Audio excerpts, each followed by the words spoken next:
The Analects, Book 1. On Learning, Miscellaneous Sayings. To learn, said the Master, and then to practice opportunely what one has learned, does not this bring with it a sense of satisfaction? To have associates in study coming to one from distant parts, does not this also mean pleasure in store? And are not those who, while not comprehending all that is said, still remain not unpleased to hear, men of the superior order? A saying of the scholar Yu: it is rarely the case that those who act the part of true men in regard to their duty to parents and elder brothers are at the same time willing to turn currishly upon their superiors. It has never yet been the case that such as desire not to commit that offense have been men willing to promote anarchy or disorder. Men of superior mind busy themselves first in getting at the root of things, and when they have succeeded in this, the right course is open to them. Well, are not filial piety and friendly subordination among brothers a root of that right feeling which is owing generally from man to man? The Master observed, rarely do we meet with the right feeling due from one man to another, where there is fine speech and studied mien. The scholar Tsang once said of himself, on 3 points I examine myself daily, viz., whether, in looking after other people's interests, I have not been acting wholeheartedly, whether, in my intercourse with friends, I have not been true, and whether, after teaching, I have not myself been practicing what I have taught. The Master once observed that to rule well one of the larger states meant strict attention to its affairs and conscientiousness on the part of the ruler, careful husbanding of its resources, with at the same time a tender care for the interests of all classes, and the employing of the masses in the public service at suitable seasons. Let young people, said he, show filial piety at home, respectfulness towards their elders when away from home, let them be circumspect, be truthful, their love going out freely towards all, cultivating good-will to men. And if in such a walk there be time or energy left for other things, let them employ it in the acquisition of literary or artistic accomplishments. The disciple Tzu Hsia said, the appreciation of worth in men of worth, thus diverting the mind from lascivious desires, ministering to parents while one is the most capable of so doing, serving one's ruler when one is able to devote himself entirely to that object, being sincere in one's language in intercourse with friends. This I certainly must call evidence of learning, though others may say there has been no learning. Sayings of the Master: if the great man be not grave, he will not be revered, neither can his learning be solid. Give prominent place to loyalty and sincerity. Have no associates in study who are not advanced somewhat like yourself. When you have erred, be not afraid to correct yourself. A saying of the scholar Tsang: the virtue of the people is renewed and enriched when attention is seen to be paid to the departed, and the remembrance of distant ancestors kept and cherished. Tzu Qing put his query to his fellow disciple Tzu Gong. Said he, when our master comes to this or that state, he learns without fail how it is being governed. Does he investigate matters, or are the facts given him? Tzu Gong answered, our master is a man of pleasant manners, and of property, courteous, moderate, and unassuming. It is by his being such that he arrives at the facts. Is not his way of arriving at things different from that of others? A saying of the Master: he who, after 3 years' observation of the will of his father when alive, or of his past conduct if dead, does not deviate from that father's ways, is entitled to be called a dutiful son. Sayings of the scholar Yu: for the practice of the rules of propriety, one excellent way is to be natural. This naturalness became a great grace in the practice of kings of former times. Let every one, small or great, follow their example.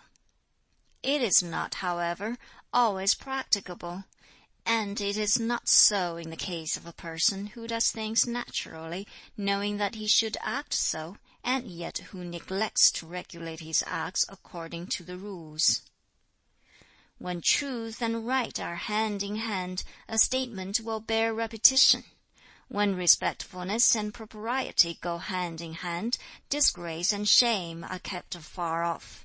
Remove all occasion for alienating those to whom you are bound by close ties, and you have them still to resort to. A saying of the Master: the man of greater mind who, when he is eating, craves not to eat to the full, who has a home but craves not for comforts in it, who is active and earnest in his work and careful in his words, who makes towards men of high principle and so maintains his own rectitude, that man may be styled a devoted student. Tsz-kung asked, "What say you, sir, of the poor who do not cringe and fawn, and what of the rich who are without pride and haughtiness?" "They are passable," the Master replied, "yet they are scarcely in the same category as the poor who are happy and the rich who love propriety." In the Book of the Odes, Tsz-kung went on to say, we read of one "polished as by the knife and file, the graving tool, the smoothing stone." Does that coincide with your remark? "Ah, such as you," replied the Master, "may well commence a discussion on the Odes. If one tell you how a thing goes, you know what ought to come." "It does not greatly concern me," said the Master, "that men do not know me. My great concern is my not knowing them." Footnote on Rules of Propriety. An important part of a Chinaman's education still. The textbook, the Li Ji, contains rules for behavior and propriety for the whole life, from the cradle to the grave. End of Book 1. Recording by Li Jing.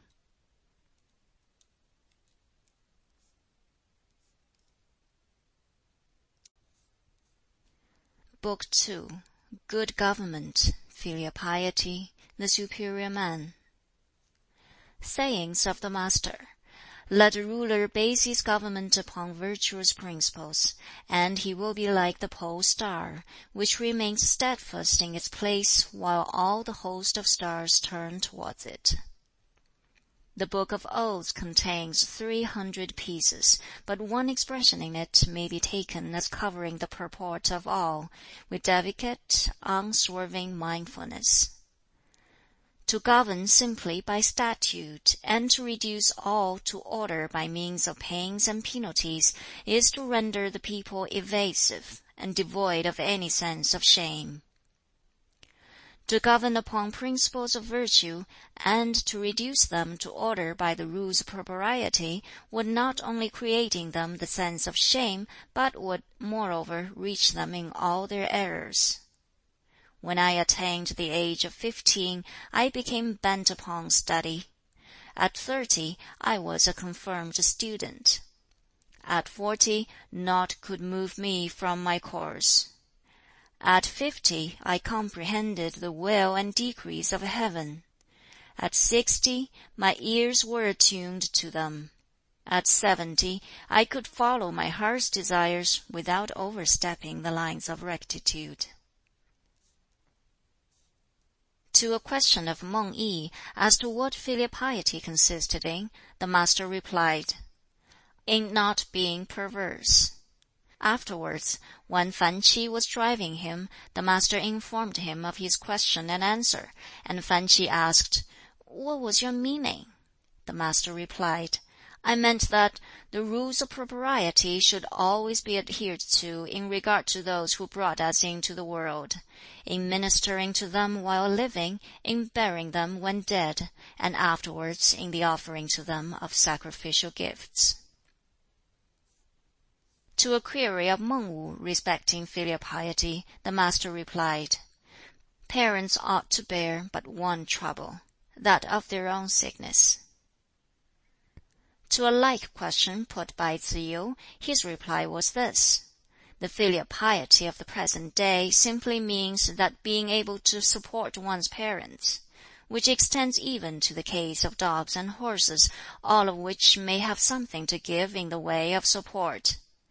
If there be no reverential feeling in the matter, what is there to distinguish between the cases? To a like question of Tzu Hsia, he replied, the manner is the difficulty. If, in the case of work to be done, the younger folks simply take upon themselves the toil of it, or if, in the matter of meat and drink, they simply set these before their elders, is this to be taken as filial piety? Once the master remarked, I have conversed with Hui the whole day long, and he has controverted nothing that I have said, as if he were without wits. But when his back was turned, and I looked attentively at his conduct apart from me, I found it satisfactory in all its issues. No, indeed, Hui is not without his wits. Other observations of the master. If you observe what things people usually take in hand, watch their motives, and note particularly what it is that gives them satisfaction, shall they be able to conceal from you what they are? Conceal themselves, indeed. Be versed in ancient lore and familiarize yourself with the modern. Then may you become teachers. The great man is not a mere receptacle. In reply to Tsz Kung respecting the great man, what he first says as a result of his experience, he afterwards follows up. The great man is Catholic-minded, and not one-sided. The common man is the reverse. Learning without thought is a snare. Thought without learning is a danger. Where the mind is set much upon heterodox principles, there truly and indeed is harm. To the disciple Tsz Lu, the master said, Should I give you a lesson about knowledge? When you know a thing, maintain that you know it. And when you do not, acknowledge your ignorance. This is characteristic of knowledge. Tsz Chang was studying with an eye to official income. The master addressed him thus: Of the many things you hear, hold aloof from those that are doubtful, and speak guardedly with reference to the rest. Your mistakes will then be few. Also, of the many courses you see adopted, hold aloof from those that are risky, and carefully follow the others. You will then seldom have occasion for regret. Thus, being seldom mistaken in your utterance, and have few occasions for regret in the line you take, you are on the high road to your preferment. To a question put to him by Duke A as to what should be done in order to render the people submissive to authority, Confucius replied, Promote the straightforward, and reject those whose causes are crooked, and the thing will be effected. Promote the crooked, and reject the straightforward, and the effect will be the reverse. When Chi Kang asked of him how the people could be induced to show respect, loyalty, and willingness to be led, the master answered, Let there be grave dignity in him who has the oversight of them, and they will show him respect. Let him be seen to be good to his own parents, and kindly in disposition, and they will be loyal to him. Let him promote those who have ability, and see to the instruction of those who have it not, and they will be willing to be led. Some one, speaking to Confucius, inquired, Why, sir, are you not an administrator of government? The master rejoined, What says the book of the Annals with reference to filial duty? Make it a point to be dutiful to your parents and amicable with your brethren. The same duties extend to an administrator. If these then also make an administrator, how am I to take your words about being an administrator? On one occasion the master remarked, "I know not what men are good for, on whose word no reliance can be placed. How should your carriages, large or little, get along without your whipple trees or swing trees?" Tsz chang asked if it were possible to forecast the state of the country 10 generations hence. The master replied in this manner: "The Yin dynasty adopted the rules and manners of the Hsia line of kings, and it is possible to tell whether it retrograded or advanced. The Chou line has followed the Yin, adopting its ways, and whether there has been deterioration or improvement may also be determined. Some other line may take up in turn those of Chou, and supposing even this process to go on for 100 generations, the result may be known." Other sayings of the master: "It is but flattery to make sacrificial offerings to departed spirits not belonging to one's own family. It is moral cowardice to leave undone what one perceives to be right to do." Footnote regarding Duke Ai of Lu, Confucius' native state. Footnote about Chi Kang, head of one of the 3 families of Lu. End of Book 2. Recording by Li Jing.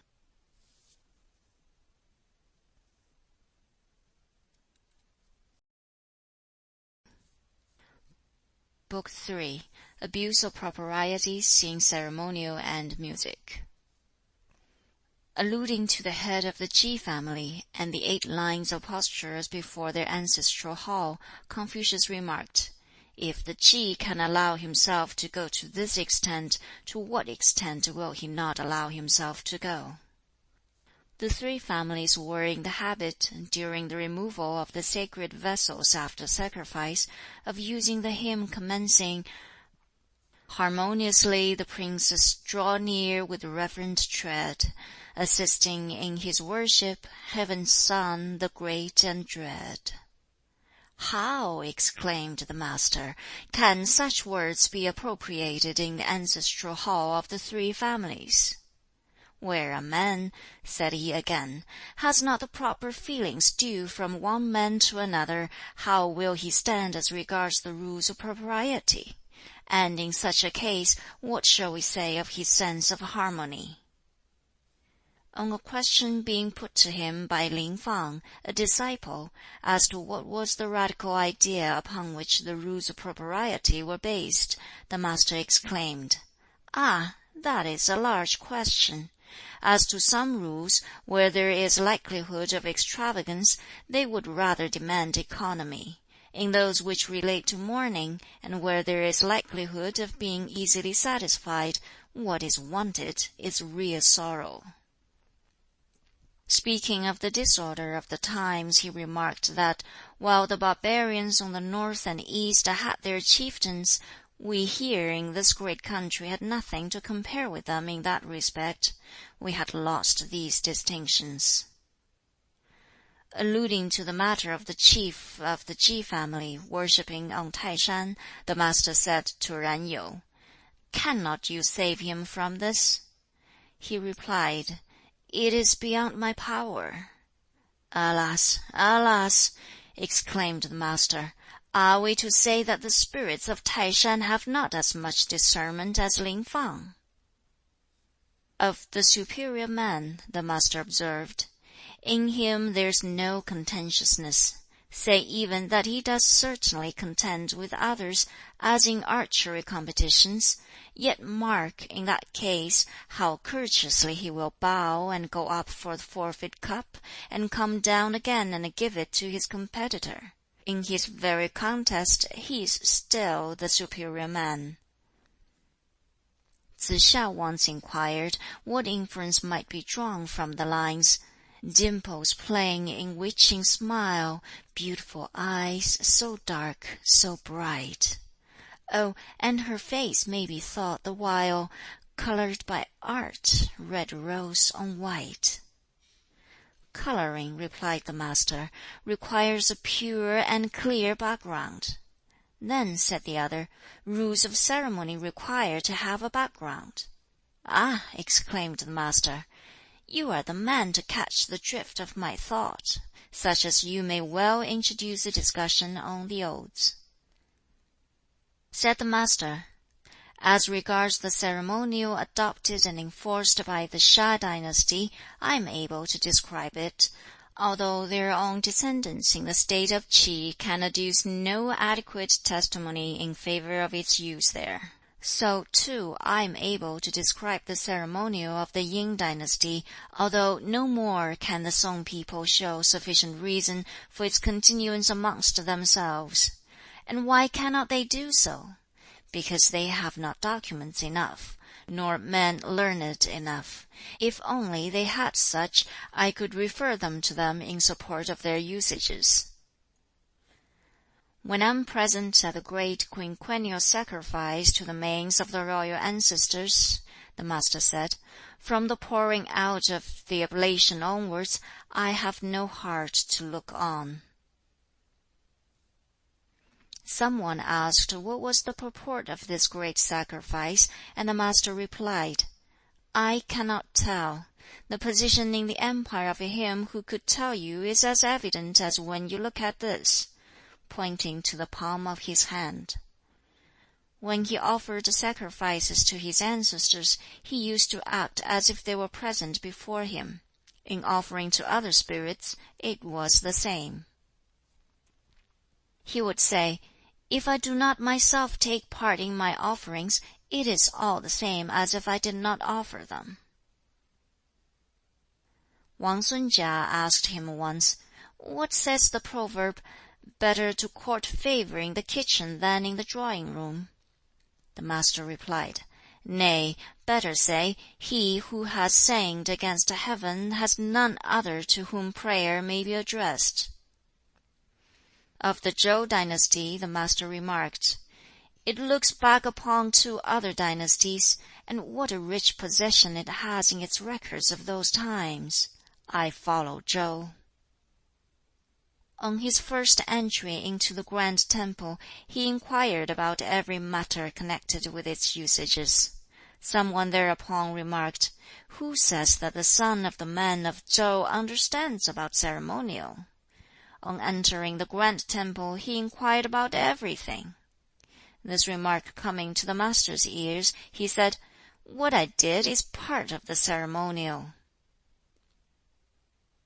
In archery, he said, "The great point to be observed is not simply the perforation of the leather, for men have not all the same strength. That was the fashion in the olden days."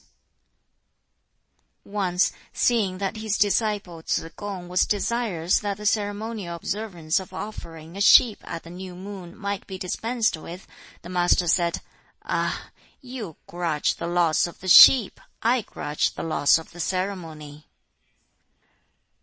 "To serve one's ruler nowadays," he remarked, "fully complying with the rules of propriety, is regarded by others as toadyism." When Duke Ting questioned him as to how a prince should deal with his ministers, and how they, in turn, should serve their prince, Confucius said in reply, "In dealing with his ministers, a prince should observe the proprieties. In serving his prince, a minister should observe the duty of loyalty." Referring to the first of the odes, he remarked that it was mirthful without being lewd, and sad also without being painful. Duke Ai asked the disciple Tsai Wo respecting the places for sacrificing to the earth. The latter replied, "The family of the great Yu of the Sha dynasty chose a place of pine trees. The Yin founders chose cypresses, and the Chou founders chestnut trees, solemn and majestic, to inspire, 'tis said, the people with feelings of awe." The Master on hearing of this exclaimed, "Never an allusion to things that have been enacted in the past!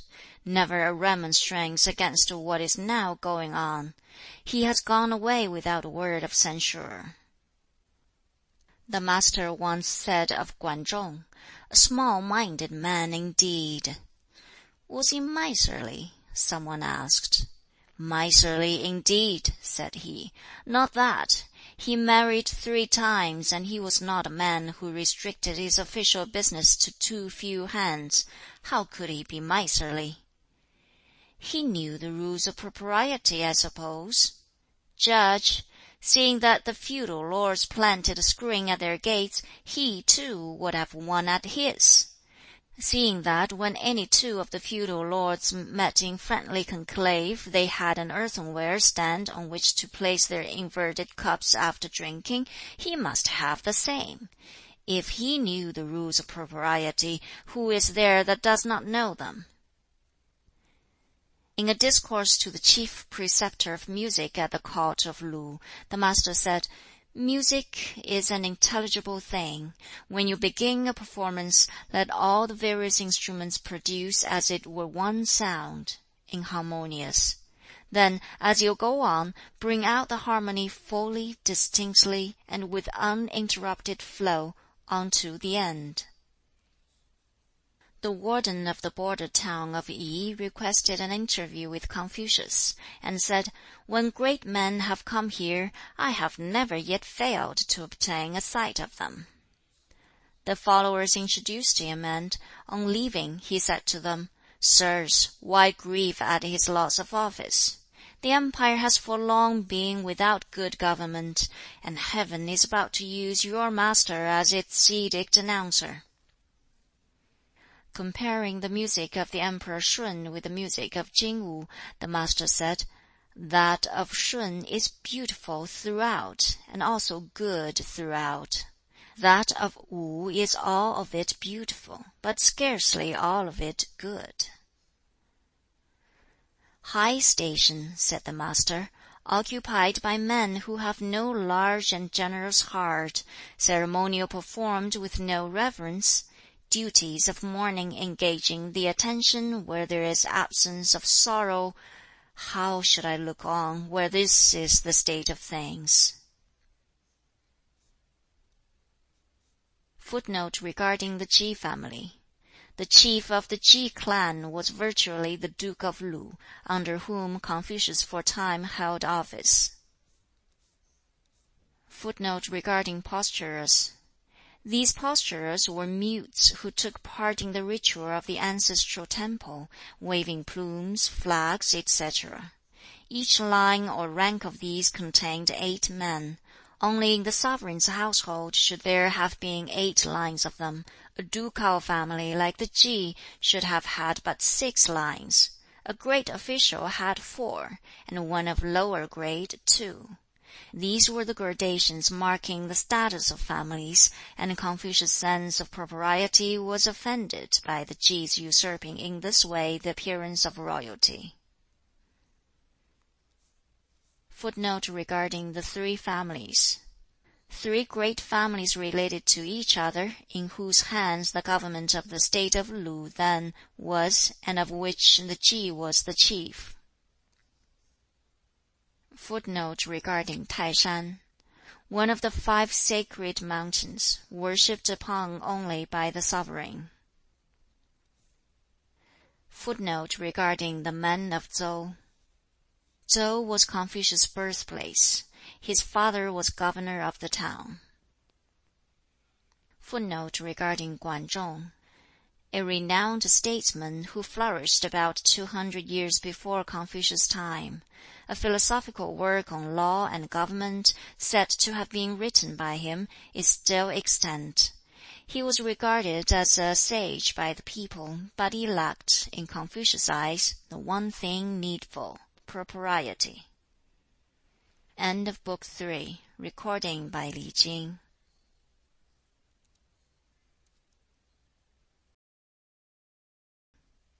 Book 4. Social Virtue, Superior and Inferior Man. Sayings of the Master. It is social good feeling that gives charm to a neighborhood. And where is the wisdom of those who choose an abode where it does not abide? Those who are without it cannot abide long, either in straitened or in happy circumstances. Those who possess it find contentment in it. Those who are wise go after it as men go after gain.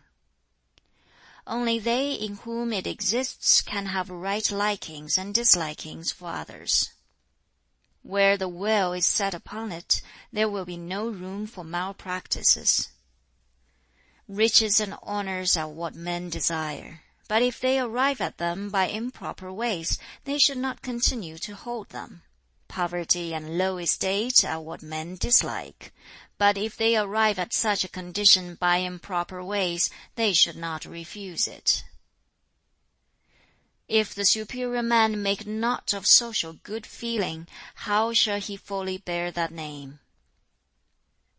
Not even whilst he eats his meal will the superior man forget what he owes to his fellow men.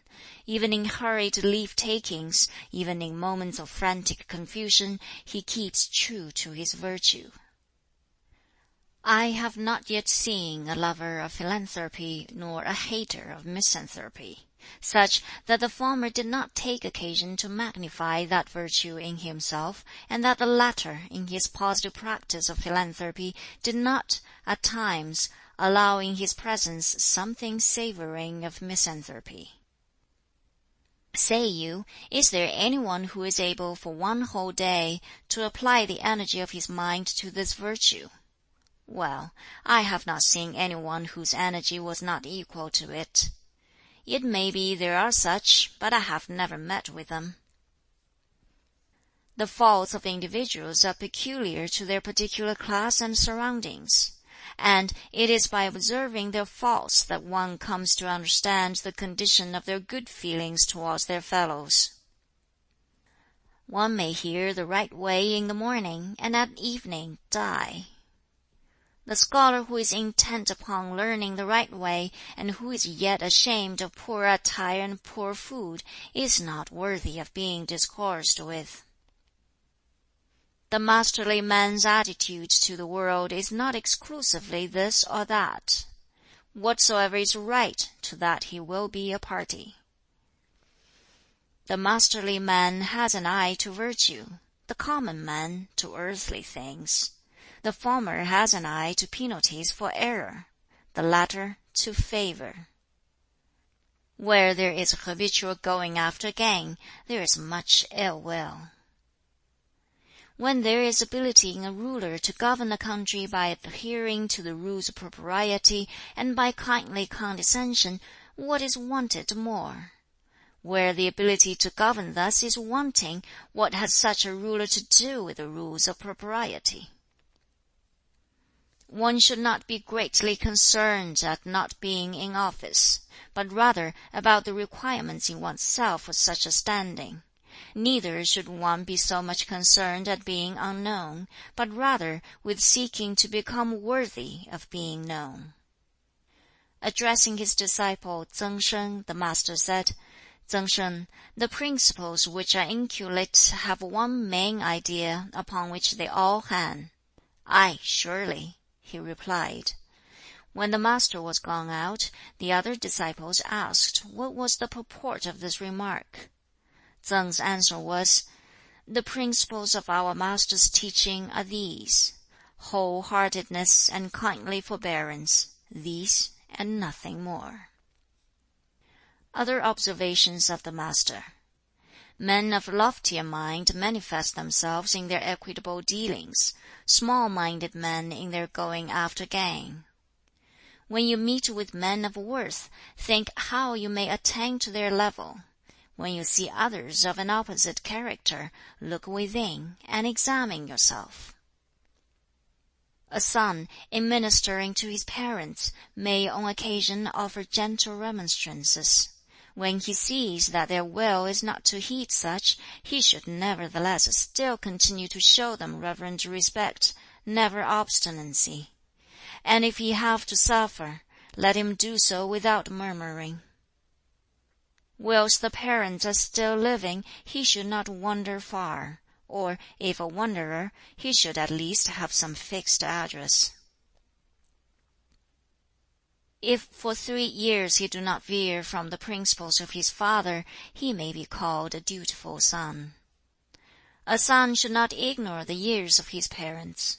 On the one hand, there may be a matter for rejoicing that they have been so many, and on the other, for apprehension that so few remain. People in olden times were loath to speak out, fearing the disgrace of not being themselves as good as their words. Those who keep within restraints are seldom losers. To be slow to speak, but prompt to act, is the desire of the superior man. Virtue dwells not alone. She must have neighbors. An observation of Tzu Yu: officiousness in the service of princes leads to disgrace, among friends to estrangement.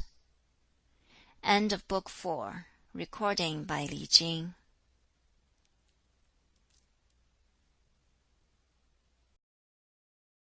Book 5. A Disciple and the Golden Rule, Miscellaneous. The Master pronounced Gong Ye Chang, a disciple, to be a marriageable person, for, although lying bound in criminal fetters, he had committed no crime, and he gave him his own daughter to wife. Of Nanrong, a disciple, he observed that in a state where the government was well conducted, he would not be passed over in its appointments, and in one where the government was ill conducted, he would evade punishment and disgrace. And he caused his elder brother's daughter to be given in marriage to him. Of Tzu Jian, a disciple, he remarked, "A superior man indeed is the like of him, but had there been none of superior quality in Lu, how should this man have attained to his excellence?" Tsze Kung asked, "What of me then?" "You," replied the Master, "you are a receptacle." "Of what sort?" said he. "One for high and sacred use," was the answer. Some one having observed of Yen Yong that he was good-natured towards others, but that he lacked the gift of ready speech, the Master said, "What need of that gift? To stand up before men and pour forth a stream of glib words is generally to make yourself obnoxious to them. I know not about his good-naturedness, but at any rate what need of that gift?" When the Master proposed that Chi Tiao Kai should enter the government service, the latter replied, "I can scarcely credit it." The Master was gratified. "Good principles are making no progress," once exclaimed the Master. "If I were to take a raft and drift about on the sea, would Tsz lu, I wonder, be my follower there?" That disciple was delighted at hearing the suggestion, whereupon the Master continued, "He surpasses me in his love of deeds of daring, but he does not in the least grasp the pith of my remark." In reply to a question put to him by Meng Wu respecting Tsz lu, as to whether he might be called good-natured towards others, the Master said, "I cannot tell." But, on the question being put again, he answered, "Well, in an important state he might be entrusted with the management of the military levies, but I cannot answer for his good nature." "What say you then of Yen Yu?" As for Yen, he replied, "In a city of 1,000 families, or in a secondary fief, he might be charged with the governorship, but I cannot answer for his good-naturedness." "Take Tsz hua then, what of him?" "Tsz hua," said he, "with the cincture girt upon him, standing as attendant at court, might be charged with the addressing of visitors and guests, but as to his good-naturedness, I cannot answer." Addressing Tsz kung, the Master said, "Which of the two is ahead of the other, yourself or Hui?" "How should I dare," he replied, "even to look at Hui? Only let him hear one particular, and from that he knows 10, whereas I, if I hear one, may from it know 2." "You are not a match for him, I grant you," said the Master. "You are not his match." Tsai Yu, a disciple, used to sleep in the daytime. Said the Master, "One may hardly carve rotten wood, or use a trowel to the wall of a manure yard. In his case, what is the use of reprimand?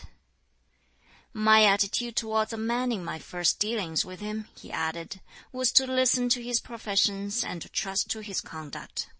My attitude now is to listen to his professions and to watch his conduct. My experience with Tsai Yu has led to this change.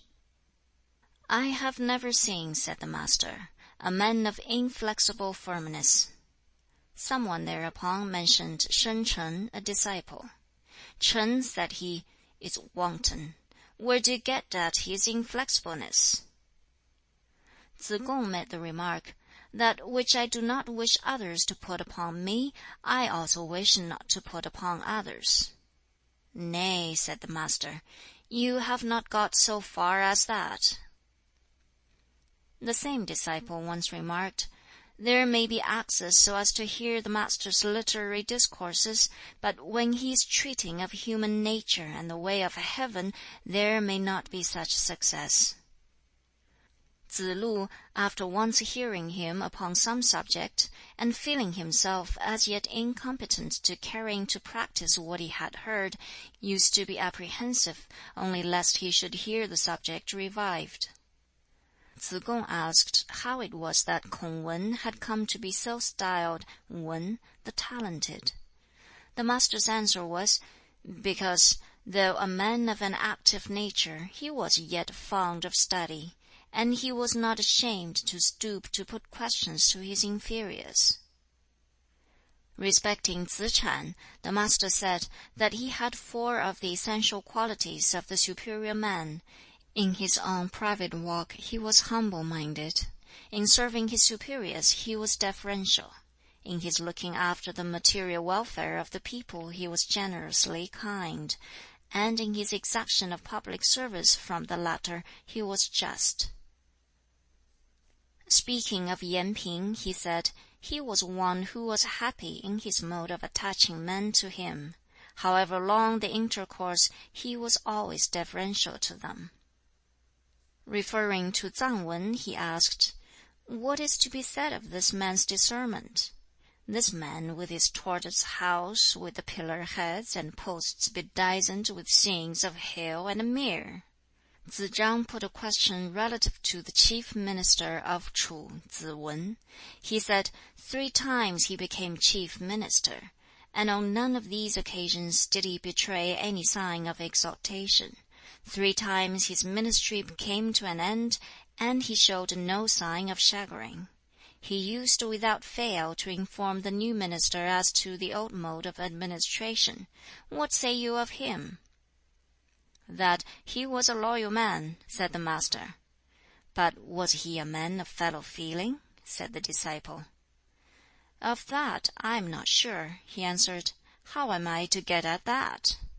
The disciple went on to say, after the assassination of the prince of Qi by the officer Cui, the latter's fellow official Cheng Wen, who had 60 teams of horses, gave up all and turned his back upon him. On coming to another state, he observed, there are here characters somewhat like that of our minister Cui, and he turned his back upon them. Proceeding to a certain other state, he had occasion to make the same remark, and left. What say you of him? That he was a pure-minded man, answered the Master. But was he a man of fellow feeling? Urged the disciple. Of that I am not sure, he replied. How am I to get at that? Ji Wen was one who thought 3 times over a thing before he acted. The Master, hearing this of him, observed, twice would have been enough. Of Ning Wu, the Master said that when matters went well in the state, he used to have his wits about him, but when they went wrong, he lost them. His intelligence might be equaled, but not his witlessness. Once, when the Master lived in the state of Chen, he exclaimed, "Let me get home again! Let me get home! My school children are wild and impetuous. Though they are somewhat accomplished, and perfect in one sense in their attainments, yet they know not how to make nice discriminations." Of Bo Yi and Shu Qi, he said, by the fact of their not remembering old grievances, they gradually did away with resentment. Of Wei Sheng Gao, he said, who calls him straightforward? A person once begged some vinegar of him, and he begged it from a neighbor, and then presented him with it. Fine speech, said he, and studied mien, and superfluous show of deference. Of such things Zuo Qiuming was ashamed. I too am ashamed of such things. Also of hiding resentment felt towards an opponent and treating him as a friend. Of this kind of thing he was ashamed, and so too am I. Attended once by the two disciples Yen Yuan and Tsz lu, he said, "Come now, why not tell me, each of you, what in your hearts you are really after?" "I should like," said Tsz lu, "for myself and my friends and associates, carriages and horses, and to be clad in light furs, nor would I mind much if they should become the worse for wear." "And I should like," said Yen Yuan, "to live without boasting of my abilities, and without display of meritorious deeds." Tsz lu then said, "I should like, sir, to hear what your heart is set upon." The Master replied, "It is this: in regard to old people, to give them quiet and comfort; in regard to friends and associates, to be faithful to them; in regard to the young, to treat them with fostering affection and kindness." On one occasion the Master exclaimed, "Ah, 'tis hopeless! I have not yet seen the man who can see his errors, so as inwardly to accuse himself." "In a small cluster of houses there may well be," said he, "some whose integrity and sincerity may compare with mine, but I yield to none in point of love of learning." Footnote 10: An important state. Literally, a state of 1,000 war chariots. Footnote 11: A secondary fief. Literally, a house of 100 war chariots. Footnote 12: Zi Chan. A great statesman of Confucius' time. Footnote 13: School children is a familiar way of speaking of his disciples in their hearing. End of Book 5. Recording by Li Jing.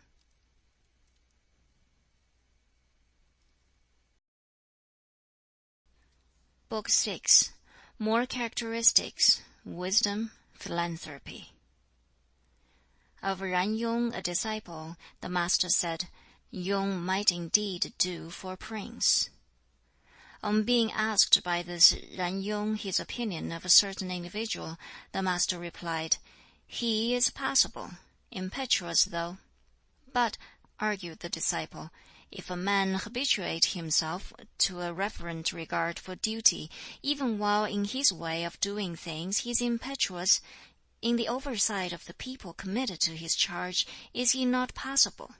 If, on the other hand, he habituate himself to impetuosity of mind, and show it also in his way of doing things, is he not then over impetuous?" "You are right," said the Master. When the Duke Ai inquired which of the disciples were devoted to learning, Confucius answered him, "There was one Yan Hui who loved it, a man whose angry feelings towards any particular person he did not suffer to visit upon another, a man who would never fall into the same error twice. Unfortunately his allotted time was short, and he died, and now his like is not to be found. I have never heard of one so devoted to learning." While Tsz hua, a disciple, was away on a mission to Qi, the disciple Ran Yu, on behalf of his mother, applied for some grain. "Give her 3 pecks," said the Master. He applied for more. "Give her 8 then." Ran gave her 50 times that amount. The Master said, "When Tsz hua went on that journey to Qi, he had well-fed steeds yoked to his carriage, and was arrayed in light furs. I have learned that the superior man should help those whose needs are urgent, not help the rich to be more rich." When Yuan Si became prefect under him, he gave him 900 measures of grain, but the prefect declined to accept them. "You must not," said the master. "May they not be of use to the villages and hamlets around you?" Speaking of Ran Yung again, the master said, "If the offspring of a speckled ox be red in color and horned, even though men may not wish to take it for sacrifice, would the spirits of the hills and streams reject it?" Adverting to Hui again, he said, "For 3 months there would not be in his breast one thought recalcitrant against his feeling of goodwill towards his fellow men. The others may attain to this for a day or for a month, but there they end." When asked by Chi Kang whether Tsz lu was fit to serve the government, the master replied, "Tsz lu is a man of decision. What should prevent him from serving the government?" Asked the same question respecting Tsz kung and Ran Yu, he answered similarly, pronouncing Tsz kung to be a man of perspicacity, and Ran Yu to be one versed in the polite arts. When the head of the Chi family sent for Min Tsz k'ien to make him governor of the town of Bi, that disciple said, "Politely decline for me. If the offer is renewed, then indeed I shall feel myself obliged to go and live on the further bank of the Wen." Bo Niu had fallen ill, and the master was inquiring after him. Taking hold of his hand held out from the window, he said, "It is taking him off. Alas, his appointed time has come. Such a man, and to have such an illness." Of Hui again, "A right worthy man indeed was he, with his simple wooden dish of rice and his one gourd basin of drink, away in his poor back lane, in a condition too grievous for others to have endured, he never allowed his cheery spirits to droop. Ay, a right worthy soul was he." "It is not," Ran Yu once apologized, "that I do not take pleasure in your doctrines. It is that I am not strong enough." The master rejoined, "It is when those who are not strong enough have made some moderate amount of progress that they fail and give up. But you are now drawing your own line for yourself." Addressing Tsz hiŠ, the master said, "Let your scholarship be that of gentlemen, and not like that of common men." When Tsz yu became governor of Wucheng, the master said to him, "Do you find good men about you?" The reply was, "There is Tan Tai Mieh Ming, who, when walking eschews bypaths, and who, unless there be some public function, never approaches my private residence." "Meng Chih fan," said the master, "is no sounder of his own praises. During a stampede he was in the rear, and as they were about to enter the city gate, he whipped up his horses and said, 'Twas not my daring made me lag behind. My horses will not go.'" Obiter dicta of the master: "Whoever has not the glib utterance of the priest T'o, as well as the handsomeness of Prince Chao of Song, will find it hard to keep out of harm's way in the present age. Who can go out but by that door? Why walks no one by these guiding principles? Where plain naturalness is more in evidence than polish, we have the man from the country. Where polish is more in evidence than naturalness, we have the town scribe. It is when naturalness and polish are equally evident that we have the ideal man. The life of a man is his rectitude. Life without it, such may you have the good fortune to avoid. They who know it are not as those who love it, nor they who love it as those who rejoice in it. That is, have the fruition of their love for it. To the average man, and those above the average, it is possible to discourse on higher subjects. To those from the average downwards, it is not possible." Fan Ch'i put a query about wisdom.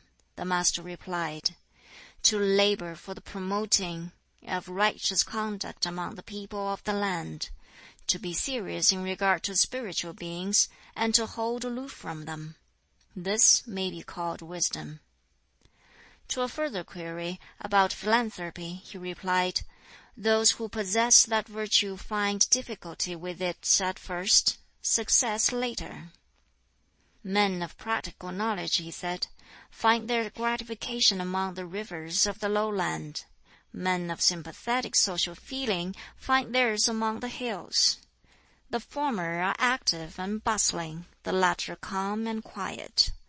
The former take their day of pleasure, the latter look to length of days." Alluding to the states of Ch'i and Lu, he observed that Ch'i by one change might attain to the condition of Lu, and that Lu by one change might attain to good government.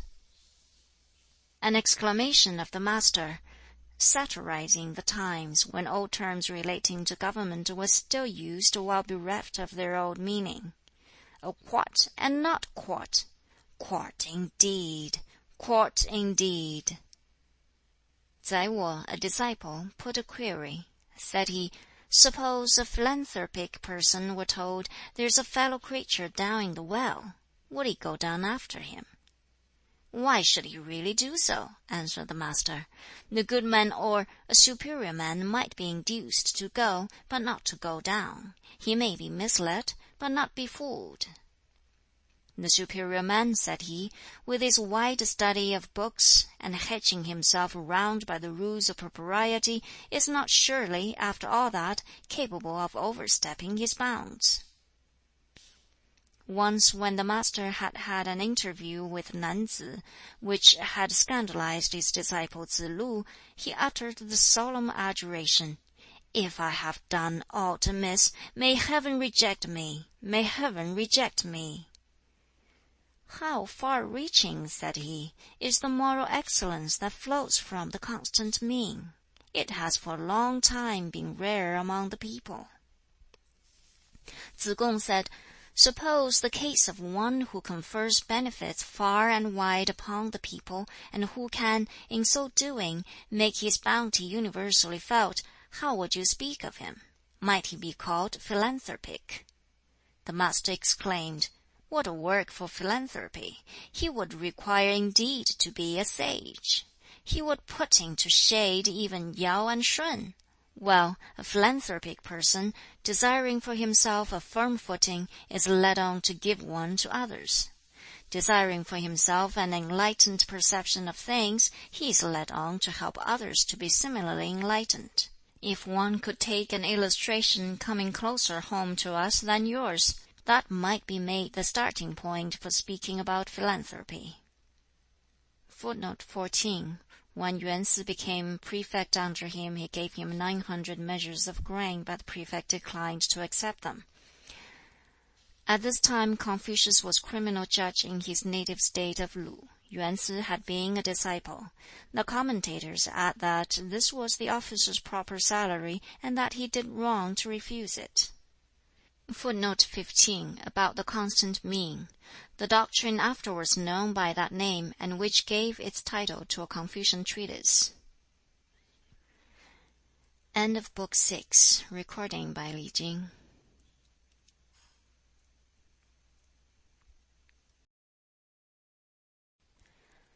Book 7. Characteristics of Confucius. An incident. Said the Master, "I, as a transmitter and not an originator, and as one who believes in and loves the ancients, venture to compare myself with our old Peng." Footnote 16. Regarding transmitter, in reference to his editing the 6 classics of his time. "What find you indeed in me? A quiet brooder and a memorizer, a student never satiated with learning, an unwearied monitor of others. The things which weigh heavily upon my mind are these: failure to improve in the virtues, failure in discussion of what is learned, inability to walk according to knowledge received as to what is right and just, inability also to reform what has been amiss. In his hours of recreation and refreshment, the master's manner was easy and unconstrained, affable and winning. Once he exclaimed, "Alas, I must be getting very feeble. 'Tis long since I have had a repetition of the dreams in which I used to see the Duke of Chou." Footnote 17, regarding the Duke of Chou. This was one of his beloved ancients, famous for what he did in helping to found the dynasty of Chou, a man of great political wisdom, a scholar also, and poet. It was the dream of Confucius' life to restore the country to the condition in which the Duke of Chou left it. "Concentrate the mind," said he, "upon the good way. Maintain firm hold upon virtue. Rely upon philanthropy. Find recreation in the arts." Footnote 18. These were 6 in number, viz., ceremonial, music, archery, horsemanship, language, and calculation. "I have never withheld instruction from any, even from those who have come for it with the smallest offering. No subject do I broach, however, to those who have no eager desire to learn. No encouraging hint do I give to those who show no anxiety to speak out their ideas. Nor have I anything more to say to those who, after I have made clear one corner of the subject, cannot from that give me the other 3. If the master was taking a meal, and there were any in mourning beside him, he would not eat to the full. On one day on which he had wept, on that day he would not sing. Addressing his favorite disciple, he said, "To you only and myself it has been given to do this, to go when called to serve, and to go back into quiet retirement when released from office." Tsz lu, hearing the remark, said, "But if, sir, you had the handling of the army of one of the greater states, whom would you have associated with you in that case?" The master answered, "Not the one who aroused the tiger, not the one who weighed the he, not the man who can die with no regret. He must be one who should watch over affairs with apprehensive caution, a man fond of strategy, and of perfect skill and effectiveness in it." Footnote 19. About the army of one of the greater states. Literally, 3 forces. Each force consisted of 12,500 men, and 3 of such forces were the equipment of a greater state. As to wealth, he remarked, "If wealth were an object that I could go in quest of, I should do so even if I had to take a whip and do groom's work. But seeing that it is not, I go after those objects for which I have a liking." Among matters over which he exercised great caution were times of fasting, war, and sickness. When he was in the state of Qi, and had heard the ancient Shao music, he lost all perception of the taste of his meat. "I had no idea," said he, "that music could have been brought to this pitch." In the course of conversation, Yen Yu said, "Does the master take the part of the Prince of Wei?" "Ah, yes," said Tsz kung, "I will go and ask him that." On going in to him, that disciple began, "What sort of men were Bo er and Shu Qi?" "Worthies of the olden time," the master replied. "Had they any feelings of resentment?" was the next question. "Their aim and object," he answered, "was that of doing the duty which every man owes to his fellows, and they succeeded in doing it. What room further for feelings of resentment?" The questioner on coming out said, "The master does not take his part." "With a meal of coarse rice," said the master, "and with water to drink, and my bent arm for my pillow, even thus I can find happiness. Riches and honors without righteousness are to me as fleeting clouds." "Give me several years more to live," said he, "and after 50 years' duty of the Book of Changes, I might come to be free from serious error." The master's regular subjects of discourse were the books of the odes and history, and the upkeeping of the rules of propriety. On all of these he regularly discoursed. The Duke of She questioned Tsz lu about Confucius, and the latter did not answer. Hearing of this, the master said, "Why did you not say, 'He is a man with a mind so intent on his pursuits that he forgets his food, and finds such pleasure in them that he forgets his troubles, and does not know that old age is coming upon him?' As I came not into life with any knowledge of it," he said, "and as my likings are for what is old, I busy myself in seeking knowledge there." Strange occurrences, exploits of strength, deeds of lawlessness, references to spiritual beings, such like matters the master avoided in conversation. "Let there," he said, "be 3 men walking together. From that number I should be sure to find my instructors. For what is good in them I should choose out and follow, and what is not good I should modify." On one occasion he exclaimed, "Heaven begat virtue in me. What can man do unto me?" To his disciples he once said, "Do you look upon me, my sons, as keeping anything secret from you? I hide nothing from you. I do nothing that is not manifest to your eyes, my disciples. That is so with me." 4 things there were which he kept in view in his teaching: scholarliness, conduct of life, honesty, faithfulness. "It is not given to me," he said, "to meet with a sage. Let me but behold a man of superior mind, and that will suffice. Neither is it given to me to meet with a good man. Let me but see a man of constancy, and it will suffice. It is difficult for persons to have constancy when they pretend to have that which they are destitute of, to be full when they are empty, to do things on a grand scale when their means are contracted." When the master fished with hook and line, he did not also use a net. When out with his bow, he would never shoot at game in cover. "Some there may be," said he, "who do things in ignorance of what they do. I am not of these. There is an alternative way of knowing things, viz., to sift out the good from the many things one hears, and follow it, and to keep in memory the many things one sees." Pupils from Hushan were difficult to speak with. One youth came to interview the master, and the disciples were in doubt whether he ought to have been seen. "Why so much ado," said the master, "at my merely permitting his approach, and not rather at my allowing him to draw back? If a man have cleansed himself in order to come and see me, I receive him as such, but I do not undertake for what he will do when he goes away." "Is the philanthropic spirit far to seek indeed?" the master exclaimed. "I wish for it, and it is with me." The minister of crime in the state of Ch'in asked Confucius whether Duke Zhao of Lu was acquainted with the proprieties, and he answered, "Yes, he knows them."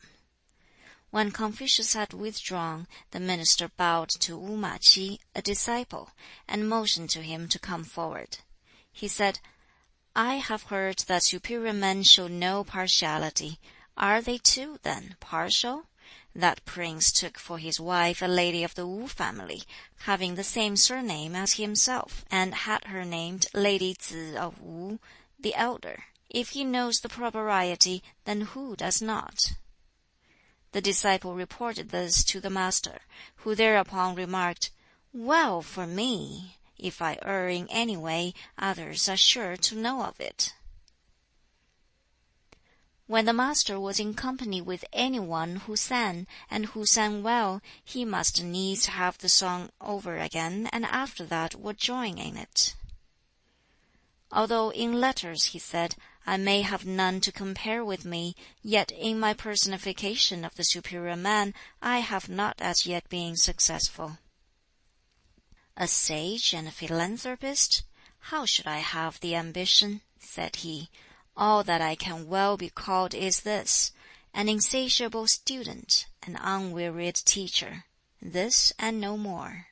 Exactly what we, your disciples, cannot by any learning manage to be, said Gong Xihua. Once, when the master was seriously ill, Tsz lu requested to be allowed to say prayers for him. Are such available? Asked the master. Yes, said he. And the manual prayer says, pray to the spirits above and to those here below. My praying has been going on a long while, said the master. Lavish living, he said, renders men disorderly. Miserliness makes them hard. Better, however, the hard than the disorderly. Again, the man of superior mind is placidly composed. The small-minded man is in a constant state of perturbation. The master was gentle, yet could be severe, had an overawing presence, yet was not violent, was deferential, yet easy. End of Book 7. Recording by Li Jing.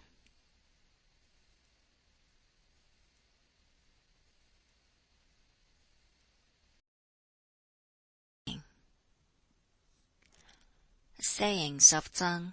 Sentences of the Master. Speaking of Taibo, the Master said that he might be pronounced a man of the highest moral excellence. For he allowed the empire to pass by him onwards to a third heir, while the people, in their ignorance of his motives, were unable to admire him for so doing. Without the proprieties, said the Master, we have these results. For deferential demeanor, a worried one. For calm attentiveness, awkward bashfulness. For manly conduct, disorderliness. For straightforwardness, perversity. When men of rank show genuine care for those nearest to them in blood, the people rise to the duty of neighborliness and sociability. And when old friendships among them are not allowed to fall off, there will be a cessation of underhand practices among the people. The scholar Tsang was once unwell, and calling his pupils to him, he said to them, "Disclose to view my feet and my hands. What says the old? Act as from a sense of danger, with precaution and with care. As a yawning gulf overlooking, as on ice that scarce will bear. At all times, my children, I know how to keep myself free from bodily harm." Again, during an illness of his, Meng Jing, an official, went to ask after him. The scholar had some conversation with him, in the course of which he said, "Doleful the cries of a dying bird, good the last words of a dying man." There are 3 points which a man of rank in the management of his duties should set store upon: a lively manner and deportment, banishing both severity and laxity, a frank and open expression of countenance, allied closely with sincerity, and a tone in his utterances utterly free from any approach to vulgarity and impropriety. As to matters of bowls and dishes, leave such things to those who are charged with the care of them. Another saying of the scholar Tsang: "I once had a friend who, though he possessed ability, would go questioning men of none, and though surrounded by numbers, would go with his questions to isolated individuals, who also, whatever he might have, appeared as if he were without it, and, with all his substantial acquirements, made as though his mind were mere blank, and when insulted would not retaliate. This was ever his way." Again he said, "The man that is capable of being entrusted with the charge of a minor on the throne, and given authority over a large territory, and who, during the important term of his superintendence, cannot be forced out of his position, is not such a superior man. That he is indeed." Again, "The learned official must not be without breadth and power of endurance. The burden is heavy, and the way is long. Suppose that he take his duty to his fellow men as his peculiar burden, is that not indeed a heavy one? And since only with death it is done with, is not the way long? Sentences of the Master. From the Book of Odes we receive impulses. From the Book of the Rules, stability. From the Book of Music, refinement. Footnote 20. Comparison of three of the classics, the Shi Jing, the Li Ji, and the Yue. The last is lost. The people may be put into the way they should go, though they may not be put into the way of understanding it. The man who likes bravery, and yet groans under poverty, has mischief in him. So too has the misanthrope, groaning at any severity shown towards him. Even if a person were adorned with the gifts of the Duke of Chou, yet if he were proud and avaricious, all the rest of his qualities would not indeed be worth looking at. Not easily found is the man who, after 3 years' study, has failed to come upon some fruit of his toil.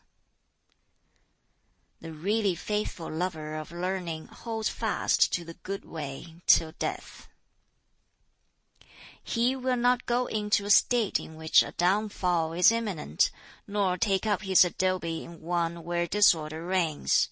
When the empire is well ordered, he will show himself; when not, he will hide himself away. Under good government it will be a disgrace to him if he remain in poverty and low estate; under a bad one it would be equally disgraceful to him to hold riches and honors. If not occupying the office, devise not the policy. When the Professor Zhi began his duties, how grand the finale of the first of the Odes used to be! How it rang in one's ears! I cannot understand persons who are enthusiastic and yet not straightforward, nor those who are ignorant and yet not attentive, nor again those folks who are simple-minded and yet untrue. Learn as if never overtaking your object, and yet as if apprehensive of losing it. How sublime was the handling of the empire by Shun and Yu! It was as nothing to them. How great was Yao as a prince! Was he not sublime? Say that heaven only is great, then was Yao alone after its pattern. How profound was he! The people could not find a name for him. How sublime in his achievements! How brilliant in his scholarly productions! Shun had for his ministers 5 men, by whom he ordered the empire. King Wu in his day stated that he had 10 men as assistants for the promotion of order. With reference to these facts, Confucius observed, "Ability is hard to find. Is it not so indeed? During the 3 years' interregnum between Yao and Shun, there was more of it than in the interval before this present dynasty appeared. There were, at this latter period, 1 woman and 9 men only." When 2/3 of the empire were held by King Wen, he served with that portion of the house of Yin.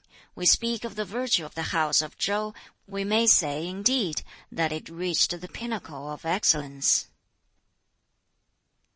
"As to Yu," added the Master, "I can find no flaw in him.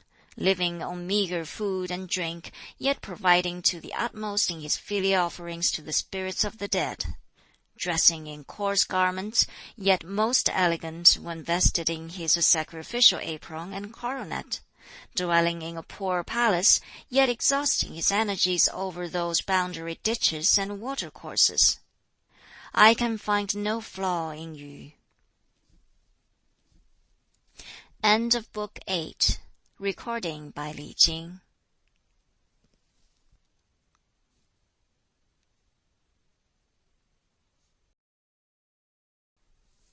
His favorite disciple's opinion of him. Topics on which the master rarely spoke were advantage and destiny and duty of man to man.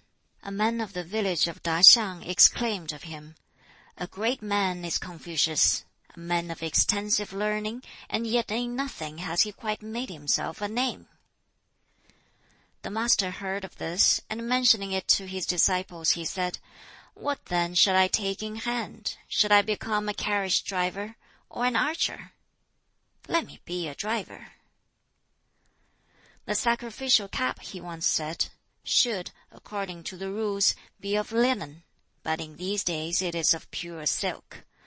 However, as it is economical, I do as all do. The rule says, "Make your bow when at the lower end of the hall," but nowadays the bowing is down at the upper part. This is great freedom, and I, though I go in opposition to the crowd, bow when at the lower end. The master barred 4 words. He would have no shalls, no musts, no certainty, no eyes. Once in the town of Kuang, fearing that his life was going to be taken, the master exclaimed, "King Wen is dead and gone, but is not Wen with you here? If heaven be about to allow this Wen to perish, then they who survive its disease will get no benefit from it. But so long as heaven does not allow it to perish, what can the men of Kuang do to me?" Footnote 21. Wen was the honorary appellation of the great sage and ruler whose praise is in the Shi Jing as one of the founders of the Zhou dynasty, and the term represented civic talent and virtues, as distinct from Wu, the martial talent, the latter being the honorary title of his son and successor. Wen also often stands for literature and polite accomplishments. Here Confucius simply means, "If you kill me, you kill a sage." A high state official, after questioning Tsz kung, said, "Your master is a sage, then. How many and what varied abilities must be his?" The disciple replied, "Certainly heaven is allowing him full opportunities of becoming a sage, in addition to the fact that his abilities are many and varied." When the master heard of this, he remarked, "Does that high official know me? In my early years, my position in life was low, and hence my ability in many ways, though exercised in trifling matters. In the gentleman is there indeed such variety of ability? No."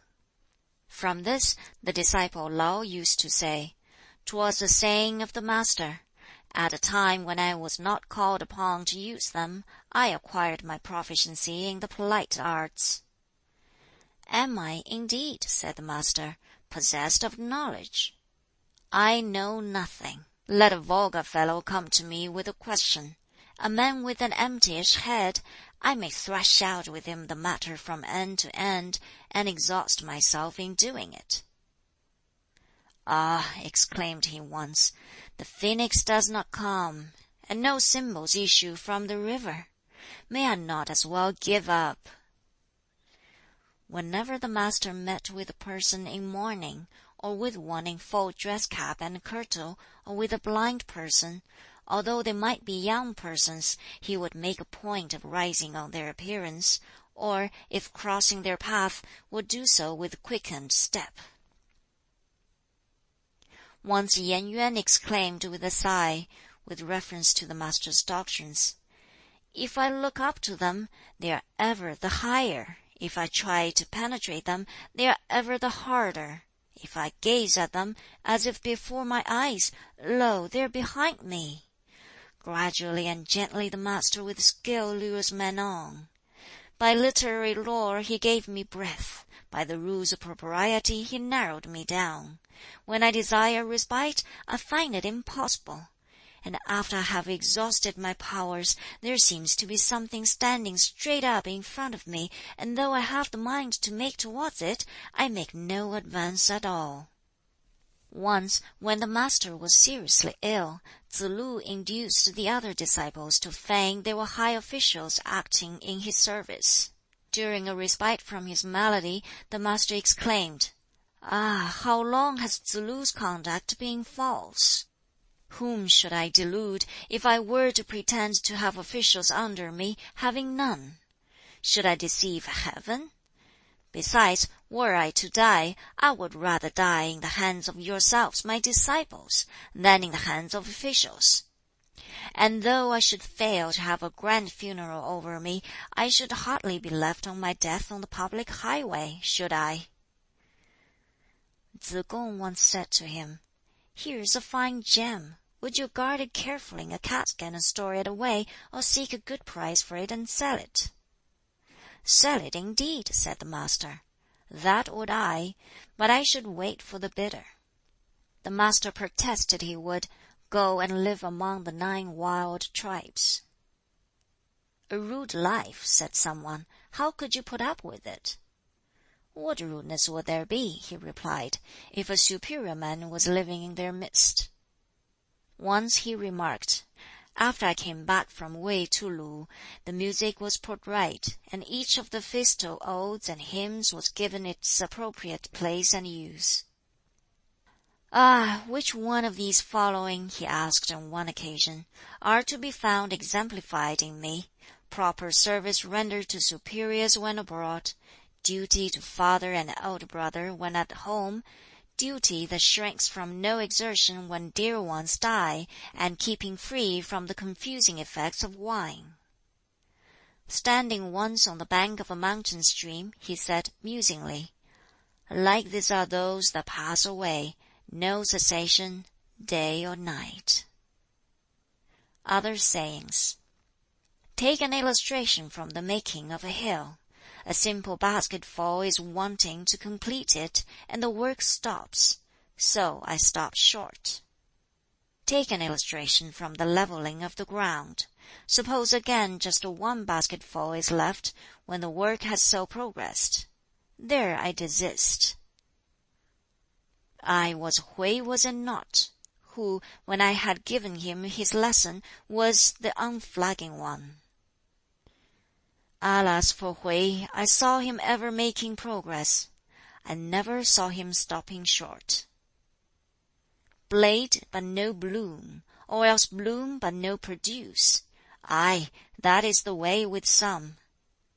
Reverent regard is due to youth. How know we what difference there may be in them in the future from what they are now?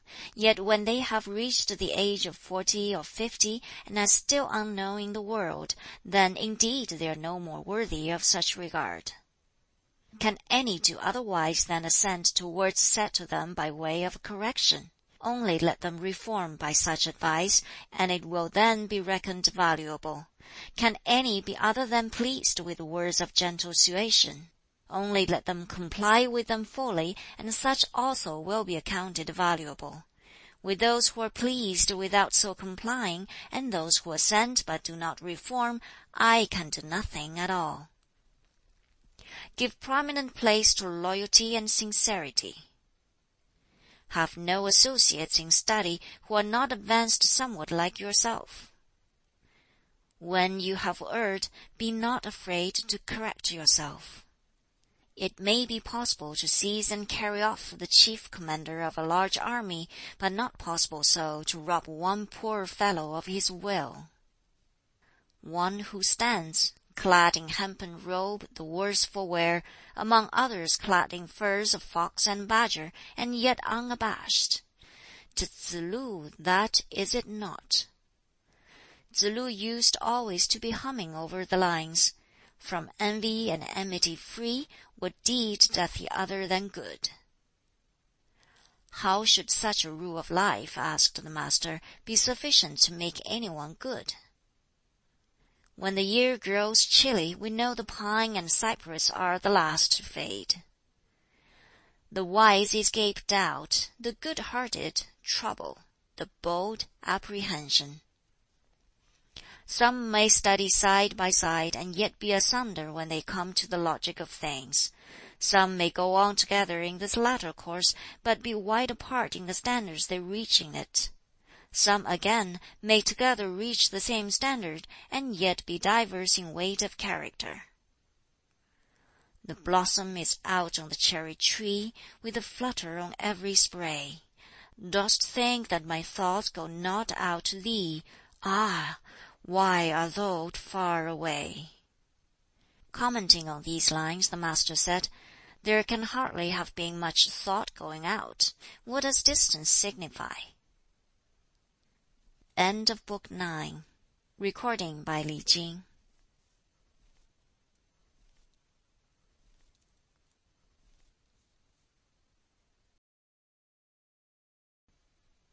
Confucius in private and official life. In his own village, Confucius presented a somewhat plain and simple appearance, and looked unlike a man who possessed ability of speech.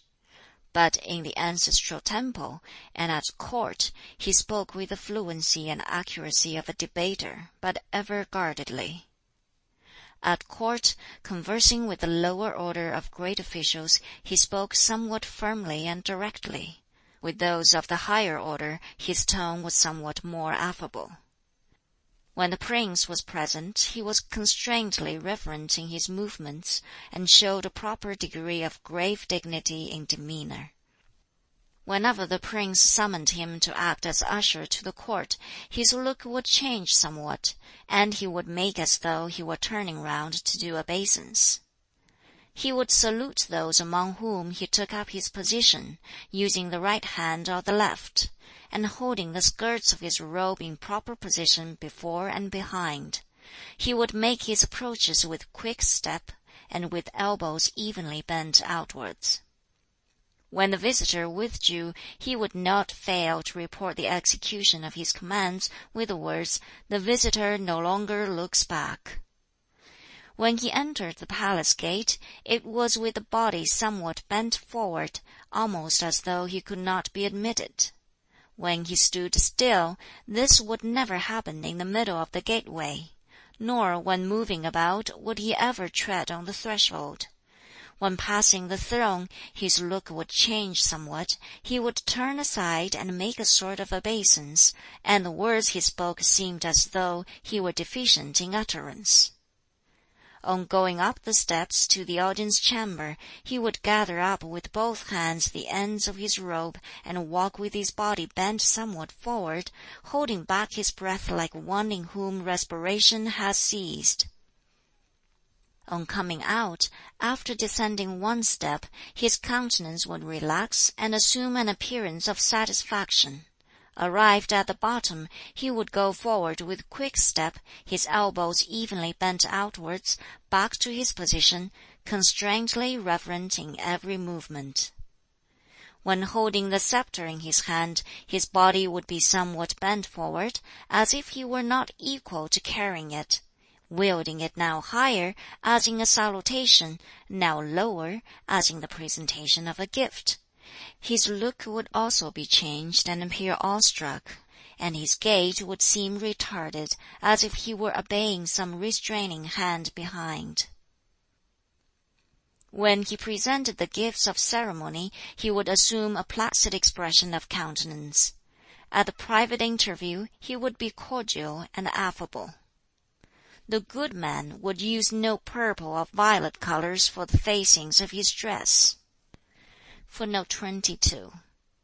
Because it is said such colors were adopted in fasting and mourning. End of footnote. Nor would he have a red or orange color for his undress. Footnote 23. Because they did not belong to the 5 correct colors, viz., green, yellow, carnation, white, and black, and were affected more by females. End of footnote. For the hot season he wore a singlet, of either coarse or fine texture, but would also feel bound to have an outer garment covering it. For his black robe he had lamb's wool, for his white one fawn's fur, and for his yellow one fox fur. His furred undress robe was longer, but the right sleeve was shortened. He would needs have his sleeping dress 1½ times his own length. For ordinary home wear, he used thick substantial fox or badger furs. When he left off mourning, he would wear all his girdle trinkets. His kirtle in front, when it was not needed for full cover, he must needs have cut down. He would never wear his black lamb's wool or dark-colored cap when he went on visits of condolence to mourners. Footnote 24. Since white was, as it is still, the mourning color. End footnote. On the first day of the new moon, he must have on his court dress and to court. When observing his fasts, he made a point of having bright, shiny garments, made of linen. He must also at such times vary his food, and move his seat to another part of his dwelling room. As to his food, he never tired of rice so long as it was clean and pure, nor of hashed meats when finely minced. Rice spoiled by damp and sour he would not touch, nor tainted fish, nor bad meat, nor aught of a bad color or smell, nor aught overdone in cooking, nor aught out of season. Neither would he eat anything that was not properly cut, or that lacked its proper seasonings. Although there might be an abundance of meat before him, he would not allow a preponderance of it to rob the rice of its beneficial effect in nutrition. Only in the matter of wine did he set himself no limit, yet he never drank so much as to confuse himself. Tradesmen's wines, and dried meats from the market, he would not touch. Ginger he would never have removed from the table during a meal. He was not a great eater. Meat from the sacrifices at the prince's temple he would never put aside till the following day. The meat of his own offerings he would never give out after 3 days' keeping, for after that time none were to eat it. At his meals he would not enter into discussions, and when reposing afterwards he would not utter a word. Even should his meal consist only of coarse rice and vegetable broth or melons, he would make an offering, and never fail to do so religiously. He would never sit on a mat that was not straight. After a feast among his villagers, he would wait before going away until the old man had left. When the village people were exorcising the pests, he would put on his court robes and stand on the steps of his hall to receive them. When he was sending a message of inquiry to a person in another state, he would bow twice on seeing the messenger off. Ji Kang once sent him a present of some medicine. He bowed and received it, but remarked, "Until I am quite sure of its properties, I must not venture to taste it." Once, when the stabling was destroyed by fire, he withdrew from the court and asked, "Is any person injured?" without inquiring as to the horses. Whenever the prince sent him a present of food, he was particular to set his mat in proper order, and would be the first one to taste it. If the prince's present was one of raw meat, he must needs have it cooked, and make an oblation of it. If the gift were a live animal, he would be sure to keep it and care for it. When he was in waiting, and at a meal with the prince would make the offering, and he, the master, was the pregustator. Footnote 25, referring to make the offering. The act of grace before eating.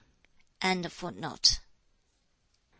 When unwell and the prince came to see him, he would arrange his position so that his head inclined towards the east, would put over him his court robes, and draw his girdle across them. When summoned by order of the prince, he would start off without waiting for his horses to be put to.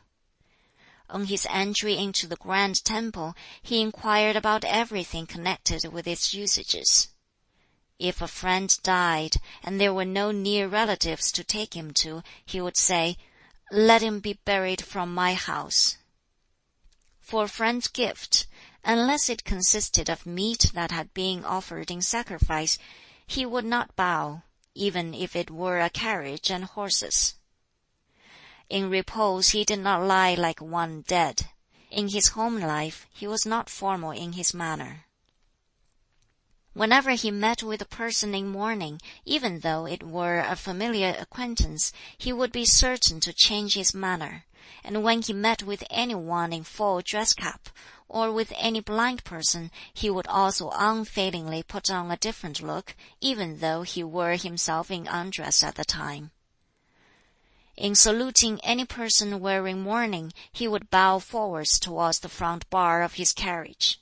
In the same manner he would also salute the bearer of a census register. When a sumptuous banquet was spread before him, a different expression would be sure to appear in his features, and he would rise up from his seat. At a sudden thunderclap, or when the wind grew furious, his look would also invariably be changed. On getting into his car, he would never fail first to stand up erect, holding on by the strap. When in the car, he would never look about, nor speak hastily, nor bring one hand to the other. Let one but make a movement in his face, and the bird will rise and seek some safer place. Apropos of this, he said, "Here is a hen pheasant from Shanliang, and in season! And in season!" After Tsz lu had got it prepared, he smelled it thrice, and then rose up from his seat. End of Book 10. Recording by Li Jing.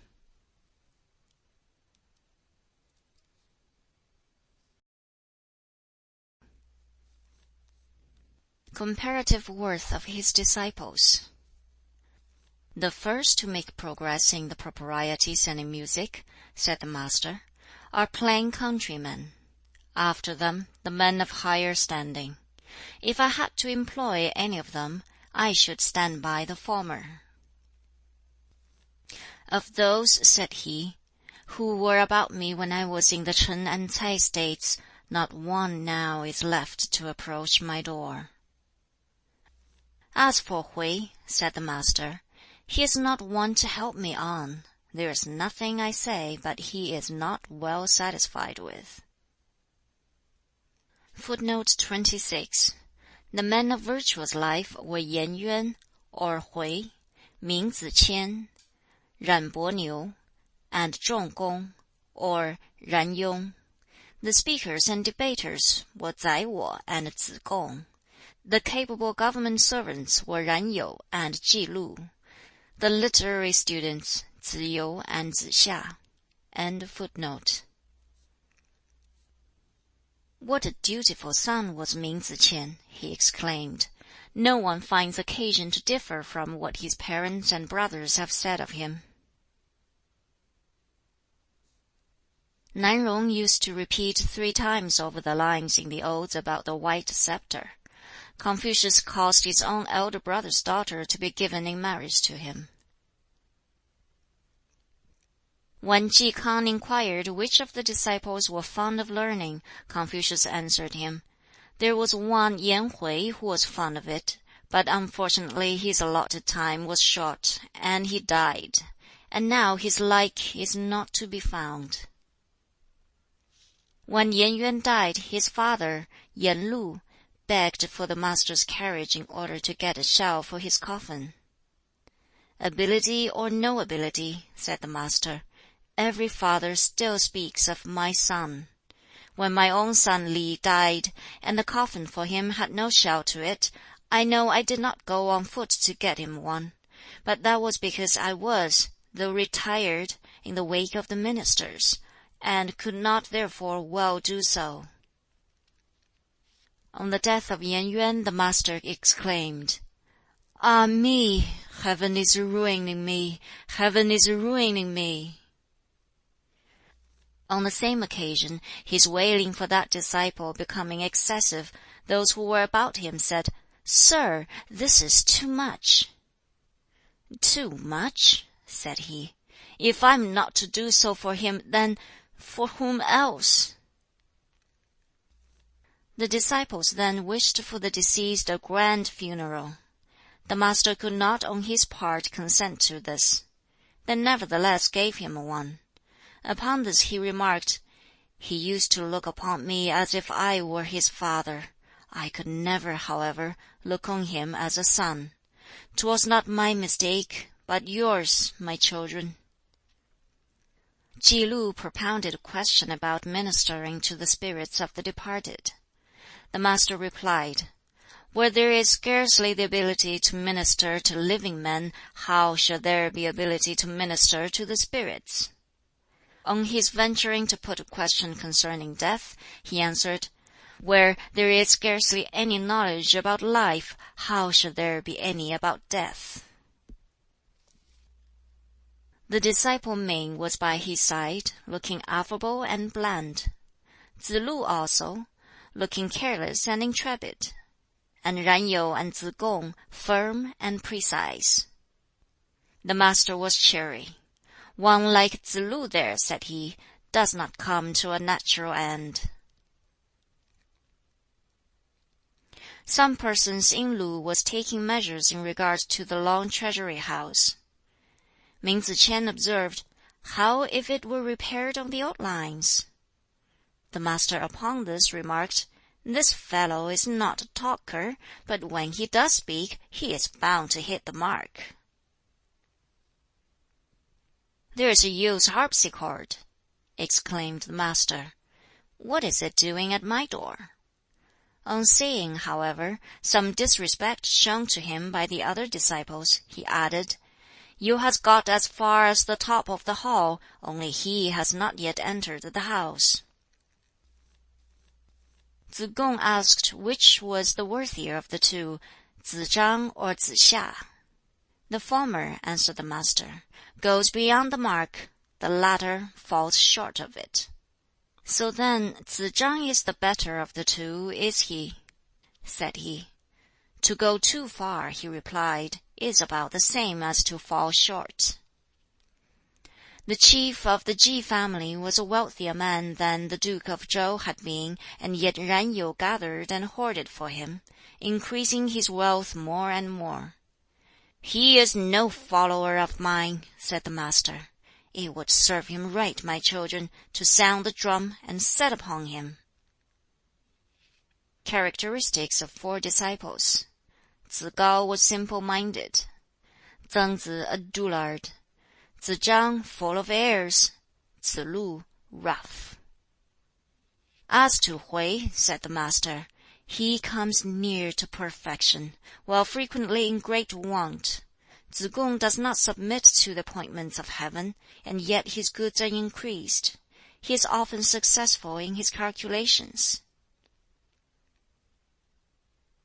Tsz chang wanted to know some marks of the naturally good man.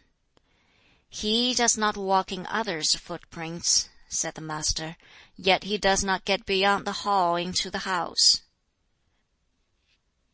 Once the Master said, "Because we allow that a man's words have something genuine in them, are they necessarily those of a superior man? Or words carrying only an outward semblance and show of gravity?" Tsz lu put a question about the practice of precepts one has heard. The Master's reply was, "In a case where there is a father or elder brother still left with you, how should you practice all you hear?" When, however, the same question was put to him by Ran Yu, his reply was, "Yes, do so." Kung Xi Hua animadverted upon this to the Master. "Tsz lu asked you, sir," said he, "about the practice of what one has learnt, and you said, 'There may be a father or elder brother still alive.' But when Ren Yu asked the same question, you answered, 'Yes, do so.' I am at a loss to understand you, and venture to ask what you meant." The Master replied, "Ren Yu backs out of his duties, therefore I push him on. Tsz lu has forwardness enough for them both, therefore I hold him back." On the occasion of that time of fear in Kwang, Yen Yuan having fallen behind, the Master said to him afterwards, "I took it for granted you were a dead man." "How should I dare to die," said he, "while you, sir, still lived?"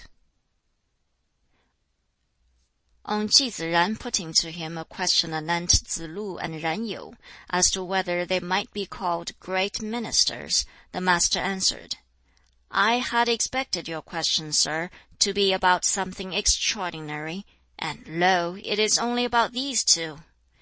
Those whom we call great ministers are such as serve their prince conscientiously, and who, when they cannot do so, retire.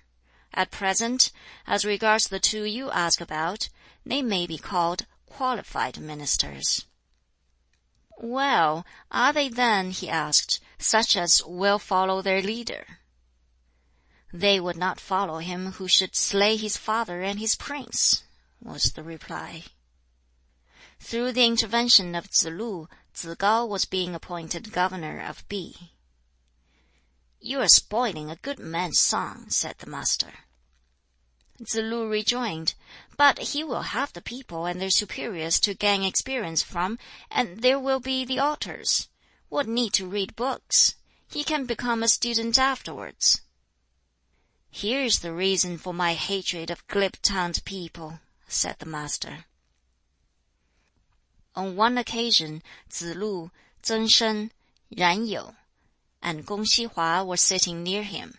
He said to them, "Though I may be a day older than you, do not for the moment regard me as such. While you are living this unoccupied life you are saying, we do not become known.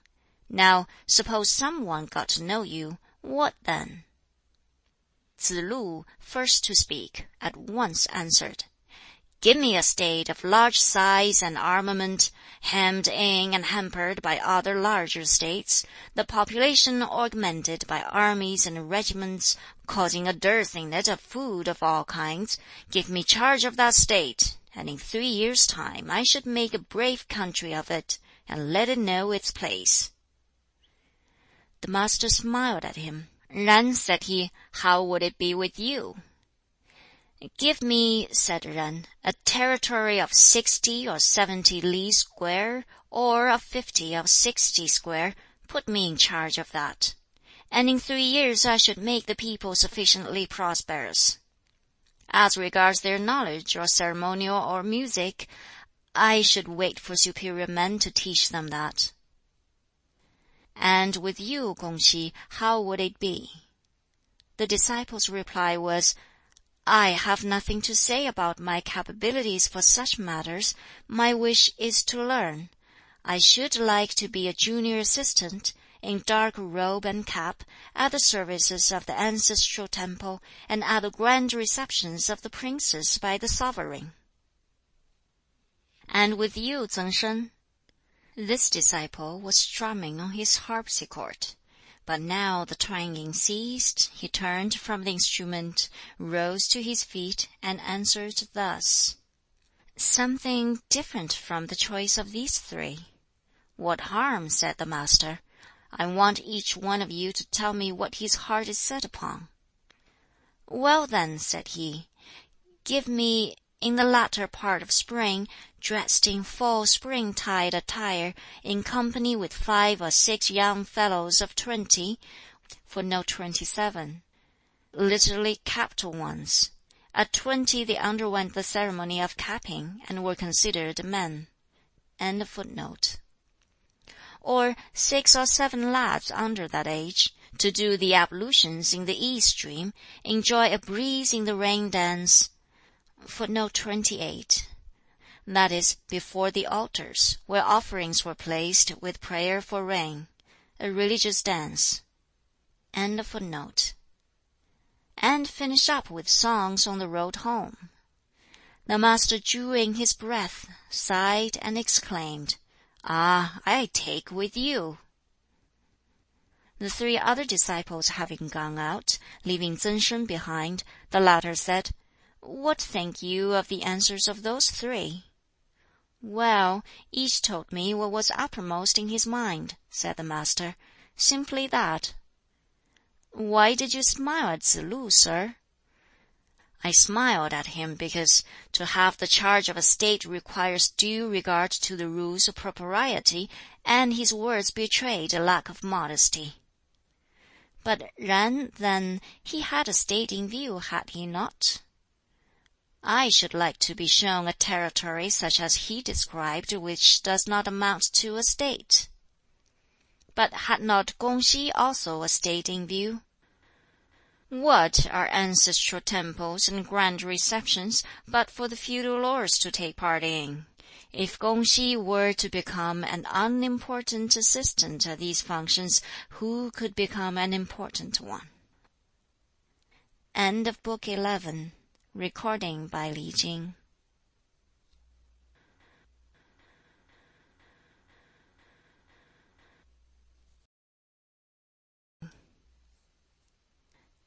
The Master's Answers. Philanthropy, Friendships. Yan Yuan was asking about man's proper regard for his fellow man. The Master said to him, "Self-control and habit of falling back upon propriety virtually affect it. Let these conditions be fulfilled for one day, and every one round will betake himself to the duty. Is it to begin in oneself, or think you indeed? It is to begin in others."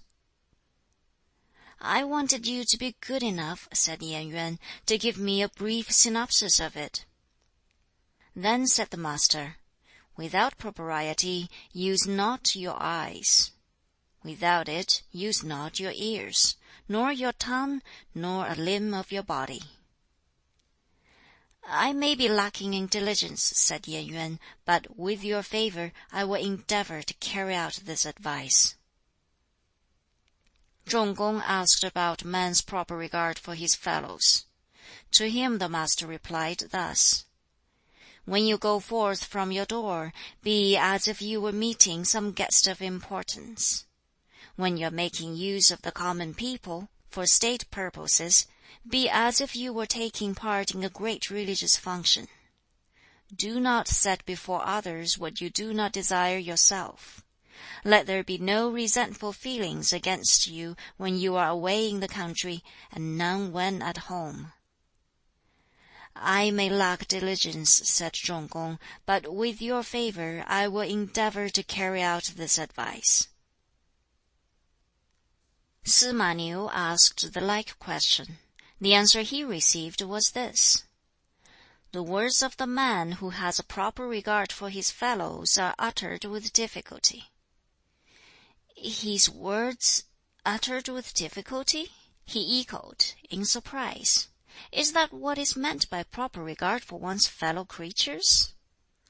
"Where there is difficulty in doing," the Master replied, "will there not be some difficulty in utterance?" The same disciple put a question about the superior man. "Superior men," he replied, "are free from trouble and apprehension." "Free from trouble and apprehension," said he, "does that make them superior men?" The Master added, "Where there is found, upon introspection, to be no chronic disease, how shall there be any trouble? How shall there be any apprehension?" The same disciple, being in trouble, remarked, "I am alone in having no brother, while all else have theirs, younger or elder." Tsze hsia said to him, "I have heard this: Death and life have destined times. Wealth and honors rest with heaven. Let the superior man keep watch over himself without ceasing, showing deference to others, with propriety of manners. And all within the four seas will be his brethren. How should he be distressed for lack of brothers?" Footnote 29. From Confucius it is generally thought. End of footnote. Tsze chang asked what sort of man might be termed enlightened. The Master replied, "That man with whom drenching slander and cutting calumny gain no currency may well be called enlightened. Aye, he with whom such things make no way may well be called enlightened in the extreme." Tsze kung put a question relative to government. In reply the Master mentioned three essentials: sufficient food, sufficient armament, and the people's confidence. "But," said the disciple, "if you cannot really have all three, and one has to be given up, which would you give up first?" "The armament," he replied. "And if you are obliged to give up one of the remaining two, which would it be?" "The food," said he. Death has been the portion of all men from of old. Without the people's trust, nothing can stand. Ji Zicheng once said, "Give me the inborn qualities of a gentleman, and I want no more. How are such to come from book learning?" Tsz kung exclaimed, "Ah, sir, I regret to hear such words from you, a gentleman. But a team of 4 can never overtake the tongue. Literary accomplishments are much the same as inborn qualities, and inborn qualities as literary accomplishments. A tiger's or leopard's skin without the hair might be a dog's or sheep's when so made bare." Duke A was consulting Yu Ruo. Said he, "It is a year of dearth, and there is an insufficiency for ways and means. What am I to do?" "Why not apply the tithing statute?" said the minister. "But 2 tithings would not be enough for my purposes," said the duke. "What would be the good of applying the statute?" The minister replied, "So long as the people have enough left for themselves, who of them will allow their prince to be without enough? But when the people have not enough, who will allow their prince all that he wants?" Tsz chang was asking how the standard of virtue was to be raised, and how to discern what was illusory or misleading. The master's answer was, "Give a foremost place to honesty and faithfulness, and tread the path of righteousness, and you will raise the standard of virtue. As to discerning what is illusory, here's an example of an illusion. Whom you love, you wish to live. Whom you hate, you wish to die. To have wished the same person to live and also to be dead, there is an illusion for you."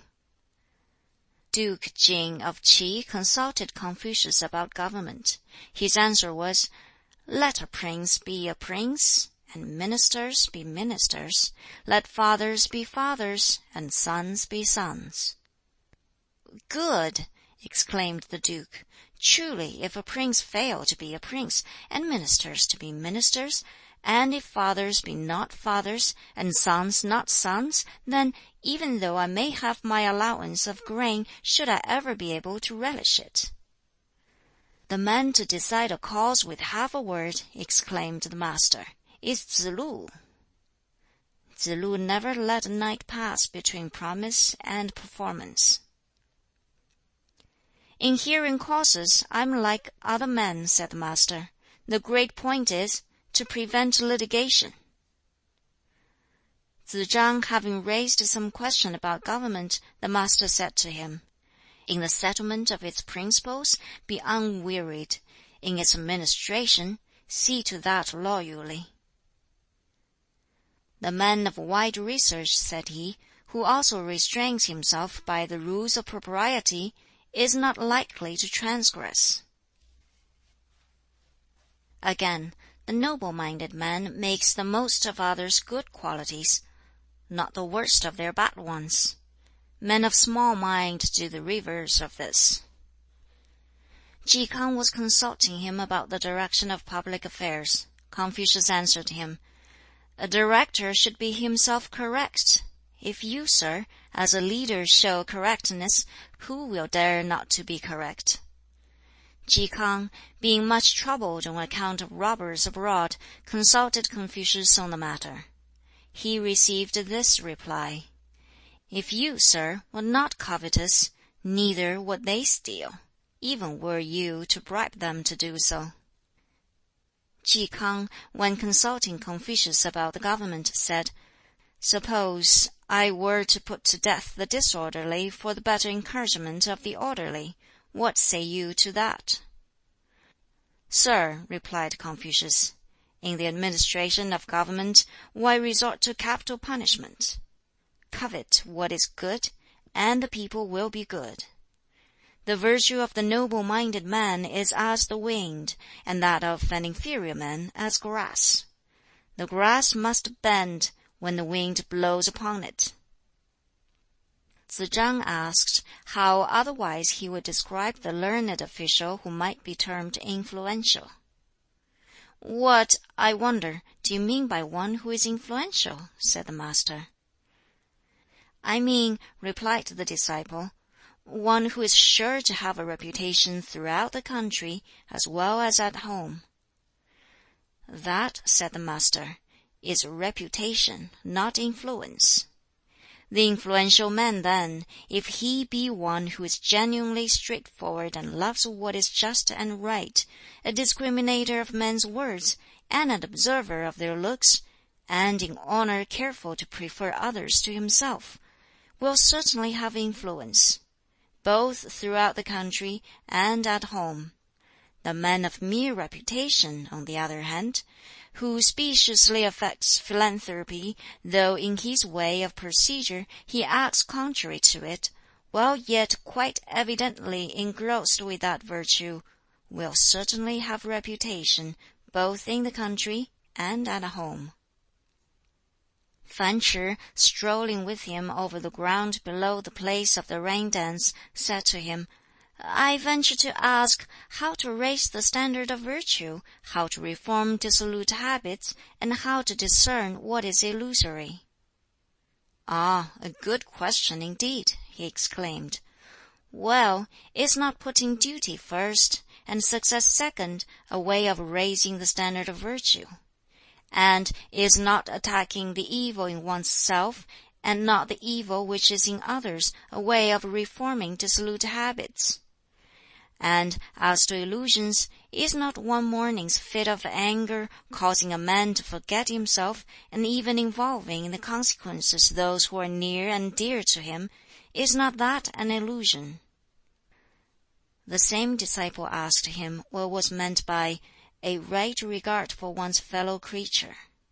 He replied, "It is love to man."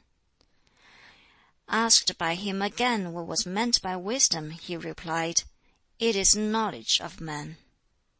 Fan Ch'i did not quite grasp his meaning. The Master went on to say, "Lift up the straight, set aside the crooked, so can you make the crooked straight." Fan Ch'i left him, and meeting with Tsz hiŠ, he said, "I had an interview just now with the Master, and I asked him what wisdom was. In his answer he said, 'Lift up the straight, set aside the crooked, and so can you make the crooked straight.' What was his meaning?" "Ah, words rich in meaning, those," said the other. "When Shun was emperor, and was selecting his men from among the multitude, he lifted up, 高摇, and men devoid of right feelings towards their kind went far away. And when Tang was emperor, and chose out his men from the crowd, he lifted up, 依引, with the same result." Tsz kung was consulting him about a friend. "Speak to him frankly and respectfully," said the Master, "and gently lead him on. If you do not succeed, then stop. Do not submit yourself to indignity." The learned Tsang observed, "In the society of books, the superior man collects his friends. In the society of his friends, he is furthering good will among men." End of Book 12. Recording by Li Jing.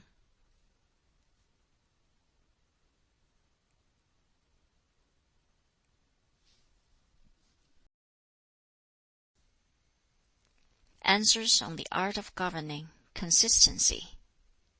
Tsz lu was asking about government. "Lead the way in it," said the Master, "and work hard at it." Requested to say more, he added, "And do not tire of it." Chung kung, on being made first minister to the chief of the Chi family, consulted the Master about government, and to him he said, "Let the heads of officers be heads. Excuse small faults. Promote men of sagacity and talent." "But," he asked, "how am I to know the sagacious and talented before promoting them?" "Promote those whom you do know," said the Master. "As to those of whom you are uncertain, will others omit to notice them?" Tsz lu said to the Master, "As the Prince of Wei, sir, has been waiting for you to act for him in his government, what is it your intention to take in hand first?" "One thing of necessity," he answered, "the rectification of terms." "That!" exclaimed Tsz lu. How far away you are, sir! Why such rectification?" "What a rustic you are, Tsz lu," rejoined the Master. "A gentleman would be a little reserved and reticent in matters which he does not understand. If terms be incorrect, language will be incongruous; and if language be incongruous, deeds will be imperfect. So again, when deeds are imperfect, propriety and harmony cannot prevail; and when this is the case, laws relating to crime will fail in their aim; and if these last two fail, the people will not know where to set hand or foot. Hence a man of superior mind, certain first of his terms, is fitted to speak; and being certain of what he says can proceed upon it. In the language of such a person there is nothing heedlessly irregular, and that is the sum of the matter." Fan Ch'i requested that he might learn something of husbandry. "For that," said the Master, "I am not equal to an old husbandman." "Might he then learn something of gardening?" he asked. "I am not equal to an old gardener," was the reply. "A man of little mind that," said the Master, when Fan Ch'i had gone out. "Let a man who is set over the people love propriety, and they will not presume to be disrespectful. Let him be a lover of righteousness, and they will not presume to be aught but submissive. Let him love faithfulness and truth, and they will not presume not to lend him their hearty assistance. Ah, if all this only were so, the people from all sides would come to such a one, carrying their children on their backs. What need to turn his hand to husbandry? Though a man," said he, "could hum through the Odes, the 300, yet should show himself unskilled when given some administrative work to do for his country. Though he might know much of that other law, yet if, when sent on a mission to any quarter, he could answer no question personally and unaided, what after all is he good for?" "Let a leader," said he, "show rectitude in his own personal character, and even without directions from him, things will go well. If he be not personally upright, his directions will not be complied with." Once he made the remark, "The governments of Lu and of Wei are in brotherhood." Of Ching, a son of the Duke of Wei, he observed that he managed his household matters well. On his coming into possession, he thought, "What a strange conglomeration!" Coming to possess a little more, it was, "Strange, such a result!" And when he became wealthy, "Strange, such elegance!" The Master was on a journey to Wei, and Yen Yu was driving him. "What multitudes of people!" he exclaimed. Yen Yu asked him, "Seeing they are so numerous, what more would you do for them?" "Enrich them," replied the Master. "And, after enriching them, what more would you do for them?" "Instruct them." "Were any one of our princes to employ me," he said, "after 12 months I might have made some tolerable progress." Again, "How true is that saying, 'Let good men have the management of a country for a century, and they would be adequate to cope with evil doers, and thus do away with capital punishments.'" Again, "Suppose the ruler to possess true kingly qualities, then surely after 1 generation there would be good will among men." Again, "Let a ruler but see to his own rectitude, and what trouble will he then have in the work before him? If he be unable to rectify himself, how is he to rectify others?" Once, when Yen Yu was leaving the court, the Master accosted him. "Why so late?" he asked. "Busy with legislation," Yen replied. "The details of it," suggested the Master, "had it been legislation, I should have been there to hear it, even though I am not in office." Duke Ting asked if there were one sentence which, if acted upon, might have the effect of making a country prosperous. Confucius answered, "A sentence could hardly be supposed to do so much as that. But there is a proverb people use which says, 'To play the prince is hard, to play the minister not easy.' Assuming that it is understood that to play the prince is hard, would it not be probable that with that one sentence the country should be made to prosper? Is there then," he asked, "one sentence which, if acted upon, would have the effect of ruining a country?" Confucius again replied, "A sentence could hardly be supposed to do so much as that. But there is a proverb men have, which says, 'Not gladly would I play the prince, unless my words were never withstood.' Assuming that the words were good, and that none withstood them, would not that also be good? But assuming that they were not good, and yet none withstood them, would it not be probable that with that one saying he would work his country's ruin?" When the Duke of Sheh consulted him about government, he replied, "Where the near are gratified, the far will follow." When Tsze hsia became governor of Jufu, and consulted him about government, he answered, "Do not wish for speedy results. Do not look at trivial advantages. If you wish for speedy results, they will not be far-reaching. And if you regard trivial advantages, you will not successfully deal with important affairs." The Duke of Sheh, in a conversation with Confucius, said, "There are some straightforward persons in my neighborhood. If a father has stolen a sheep, the son will give evidence against him." "Straightforward people in my neighborhood are different from those," said Confucius. "The father will hold a thing secret on his son's behalf, and the son does the same for his father. They are on their way to becoming straightforward." Fan Ch'i was asking him about duty to one's fellow men. "Be courteous," he replied, "in your private sphere. Be serious in any duty you take in hand to do. Be leal-hearted in your intercourse with others. Even though you were to go amongst the wild tribes, it would not be right for you to neglect these duties." In answer to Tsze kung, who asked how he would characterize one who could fitly be called learned official, the Master said, "He may be so called who in his private life is affected with the sense of his own unworthiness, and who, when sent on a mission to any quarter of the empire, will not disgrace his prince's commands." "May I presume," said his questioner, "to ask what sort you would put next to such?" "Him who is spoken of by his kinsmen as a dutiful son, and whom the folks of his neighborhood call 'good brother.'" "May I still venture to ask whom you would place next in order?"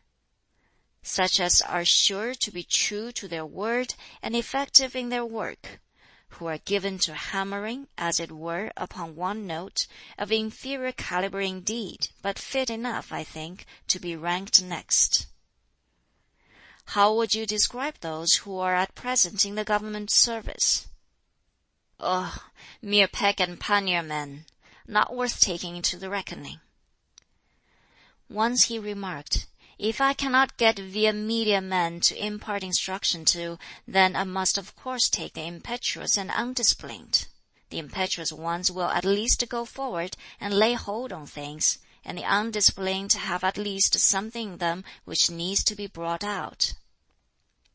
"The Southerners," said he, "have the proverb, 'The man who sticks not to rule will never make a charm, worker or medical man.'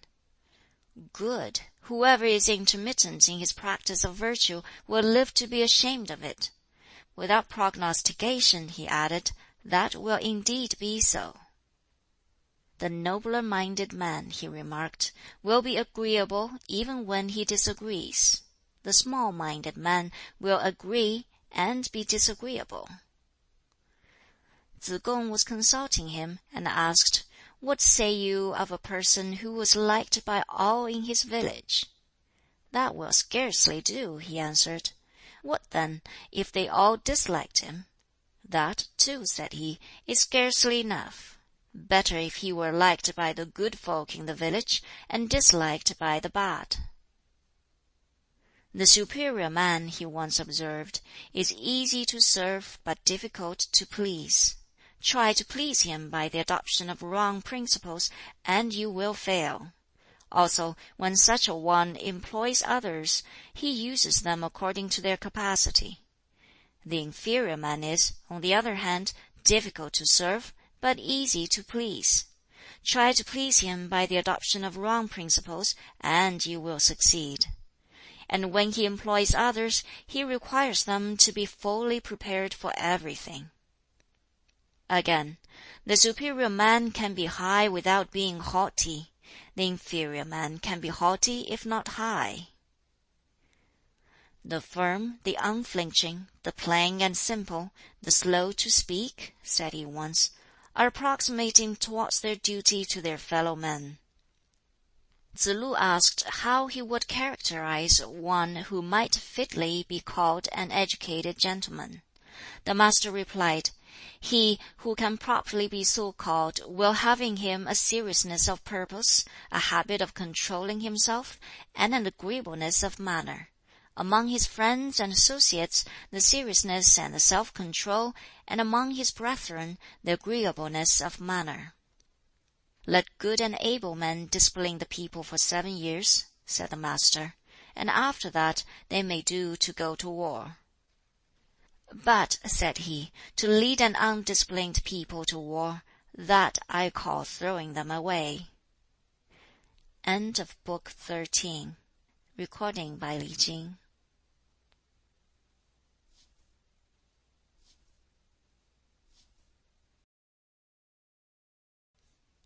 Good and bad government. Miscellaneous sayings. Yuan Tzu asked what might be considered to bring shame on one. "Pay," said the master. "Pay, ever looking to that, whether the country be well or badly governed." When imperiousness, boastfulness, resentment, and covetousness cease to prevail among the people, may it be considered that mutual goodwill has been effected? To this question the master replied, "A hard thing overcome it may be considered, but as to the mutual goodwill, I cannot tell." "Learned officials," said he, "who hanker after home life, are not worthy of being esteemed as such." Again, "In a country under good government, speak boldly, act boldly. When the land is ill governed, though you act boldly, let your words be moderate." Again, "Men of virtue will needs be men of words, will speak out, but men of words are not necessarily men of virtue. They who care for their fellow men will needs be bold, but the bold may not necessarily be such as care for their fellow men."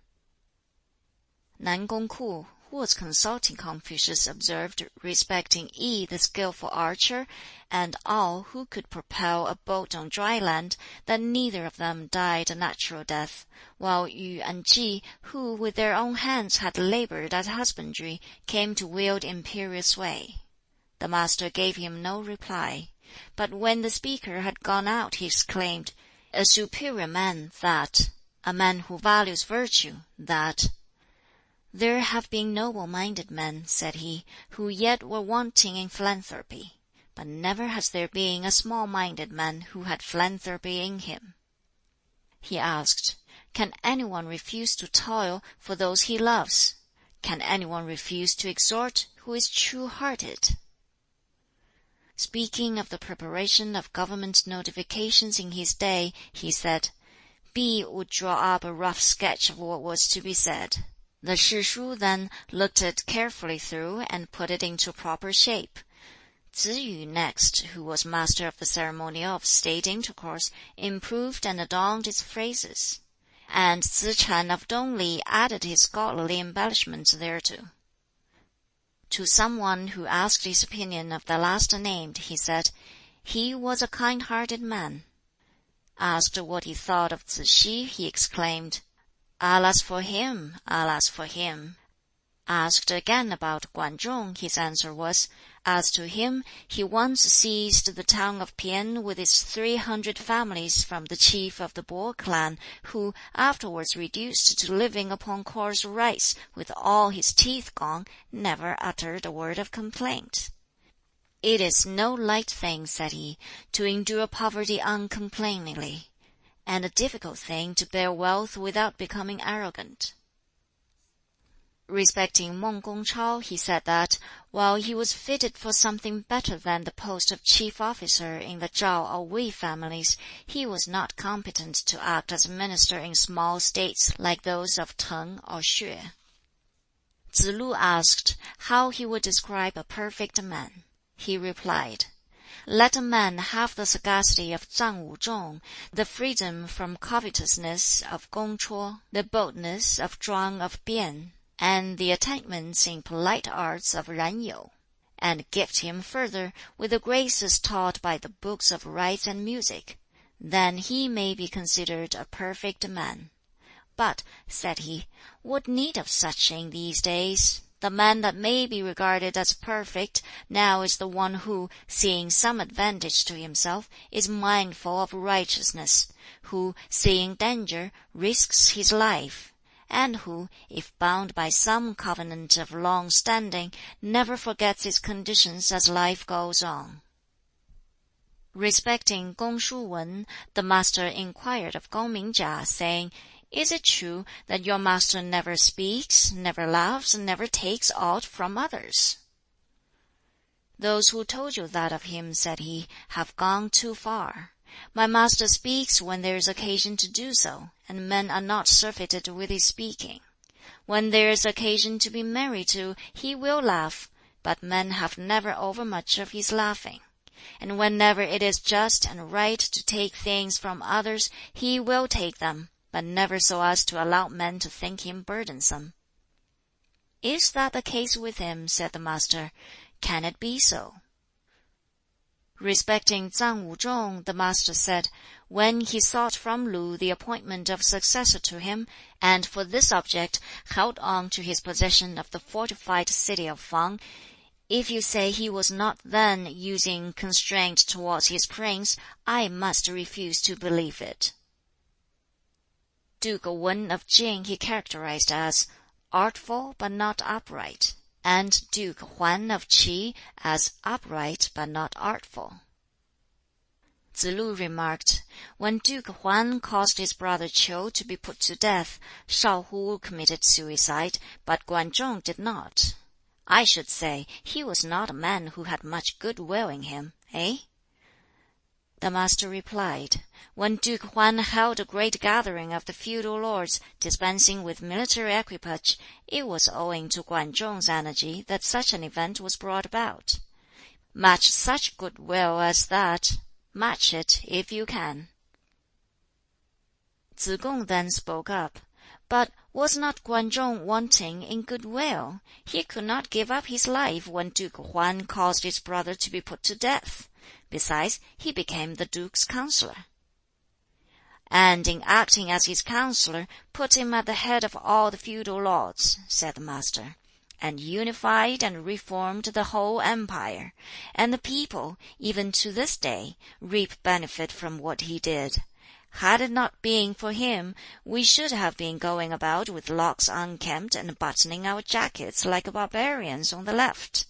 Would you suppose that he should show the same sort of attachment as exists between a poor yokel and his one wife, that he would asphyxiate himself in some sewer, leaving no one the wiser?" Gong Shu-wen's steward, who became the high officer Xun, went up accompanied by Wen to the prince's hall of audience. When Confucius heard of this, he remarked, "He may well be esteemed a Wen." The master having made some reference to the lawless ways of Duke Ling of Wei, Chi K'ang said to him, "If he be like that, how is it he does not ruin his position?" Confucius answered, "The Zhongshu Yu is charged with the entertainment of visitors and strangers, the priest Tuo has charge of the ancestral temple, and Wang Sun-Jia has the control of the army and its divisions.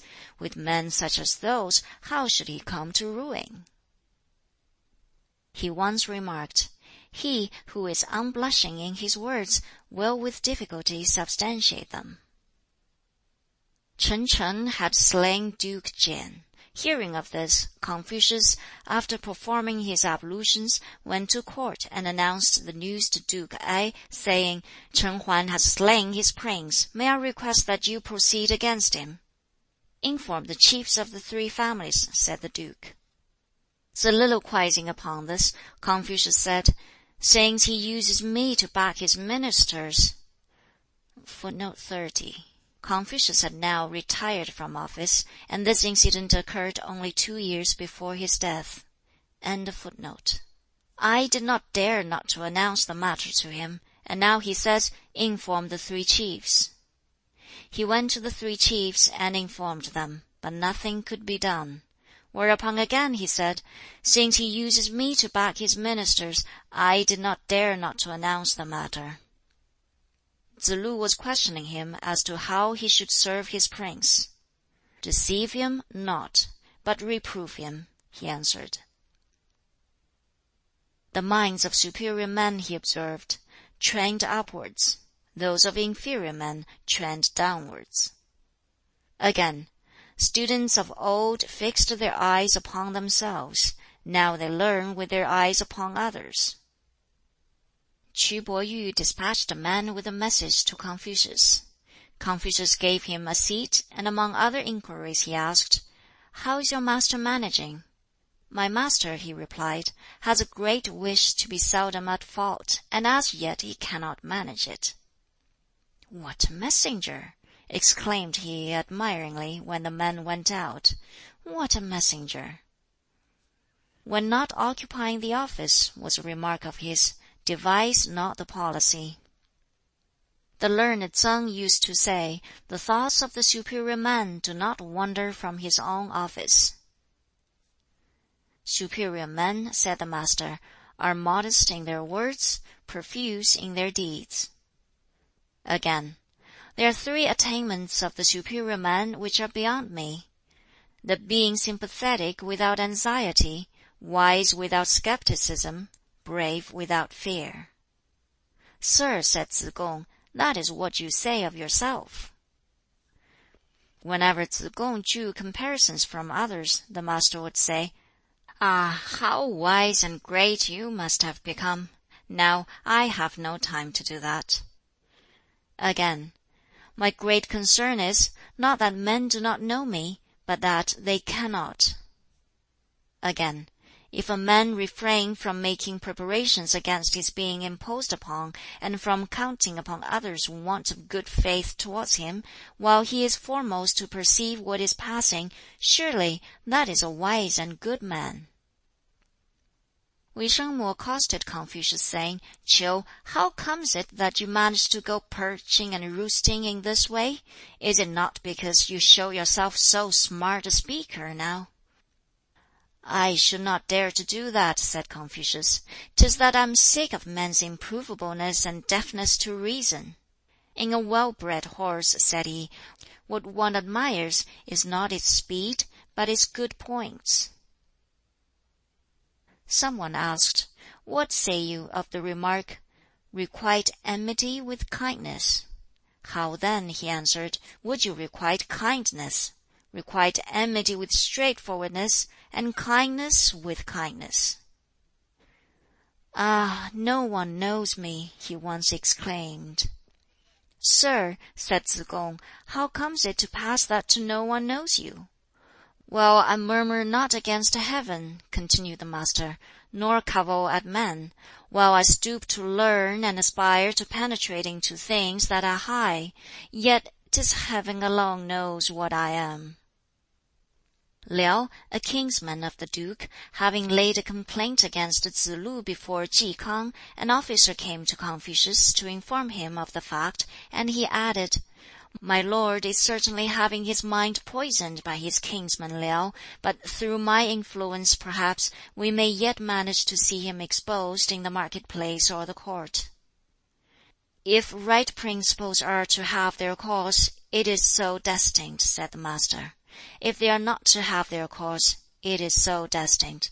What can Liao do against destiny?"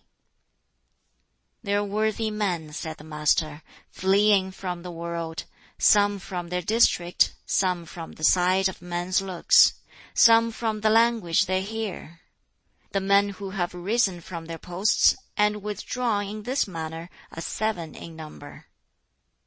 Tsz-lu, having lodged overnight in Shimen, was accosted by the gatekeeper in the morning. "Where from?" he asked. "From Confucius," Tsz-lu responded. "That is the man," said he, "who knows things are not up to the mark, and is making some ado about them, is it not?" When the master was in Wei, he was once pounding on the musical stone, when a man with a basket of straw crossed his threshold and exclaimed, "Ah, there is a heart that feels! Ay, drop the stone." After which he added, "How vulgar! How he hammers away on one note, and no one knows him, and he gives up, and all is over. Be it deep, our skirts will raise to the waist, or shallow, then up to the knee." "What determination!" said the master. Yet it was not hard to do. Tsz chang once said to him, "In the book of the Annals it is stated that, while Kau tsung was in the mourning shed, he spent the 3 years without speaking. What is meant by that?" "Why must you name Kau tsung?" said the master. "It was so with all other ancient sovereigns. When one of them died, the heads of every department agreed between themselves that they should give ear for 3 years to the prime minister. When their betters love the rules, then the folk are easy tools," was a saying of the master. Tsz-lu having asked what made a superior man, he answered, "Self-culture, with a view to becoming seriously minded." "Nothing more than that?" said he. "Self-culture with a view to the greater satisfaction of others," added the master. "That, and yet no more?" "Self-culture with a view to the greater satisfaction of all the clans and classes."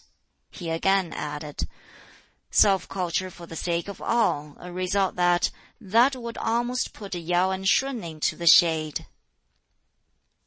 To Yuan Rang, footnote 31. It is a habit with the Chinese, when a number are out walking together, for the eldest to go first, the others pairing off according to their age.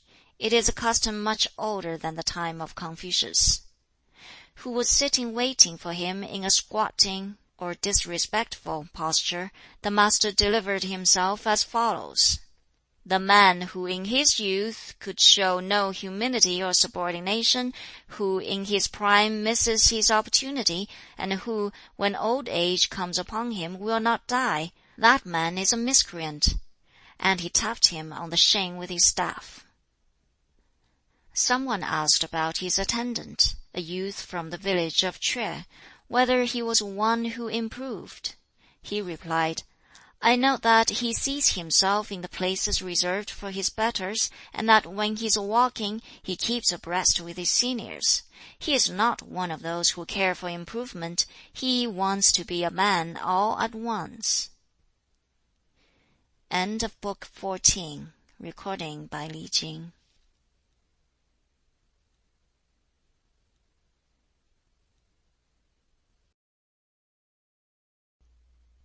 Practical wisdom. Reciprocity the rule of life. Duke Ling of Wei was consulting Confucius about army arrangements. His answer was, "Had you asked me about such things as temple requisites, I have learned that business, but I have not yet studied military matters." And he followed up this reply by leaving on the following day. After this, during his residence in the state of Ch'in, his followers, owing to a stoppage of food supply, became so weak and ill that not one of them could stand. Tsz-lu, with indignation pictured on his countenance, exclaimed, "And is a gentleman to suffer starvation?" "A gentleman," replied the master, "will endure it unmoved, but a common person breaks out into excesses under it." Addressing Tsz-kung, the master said, "You regard me as one who studies and stores up in his mind a multiplicity of things, do you not?" "I do," he replied. "Is it not so?" "Not at all. I have one idea, one chord on which to string all." To Tsz-lu he remarked, "They who know virtue are rare." If you would know one who without effort ruled well, was not Shun such a one? What did he indeed do? He bore himself with reverent dignity, and undeviatingly faced the south, and that was all. Tsz chang was consulting him about making way in life. He answered, "Be true and honest in all you say, and seriously earnest in all you do, and then, even if your country be one inhabited by barbarians, south or north, you will make your way. If you do not show yourself thus in word and deed, how should you succeed, even in your own district or neighborhood? When you are afoot, let these two counsels be two companions preceding you, yourself viewing them from behind. When you drive, have them in view as on the yoke of your carriage. Then may you make your way." Tsz chang wrote them on the two ends of his cincture. "Straight was the course of the analyst Yu," said the Master. "Aye, straight as an arrow flies. Were the country well governed or ill governed, his was an arrow-like course." A man of masterly mind too is Ju Bo Yu. When the land is being rightly governed, he will serve. When it is under bad government, he is apt to recoil and brood. "Not to speak to a man," said he, "to whom you ought to speak, is to lose your man. To speak to one to whom you ought not to speak, is to lose your words. Those who are wise will not lose their men, nor yet their words." Again, "The scholar whose heart is in his work, and who is philanthropic, seeks not to gain a livelihood by any means that will do harm to his philanthropy. There have been men who have destroyed their own lives in the endeavor to bring that virtue in them to perfection." Tsz-kung asked, "How to become philanthropic?"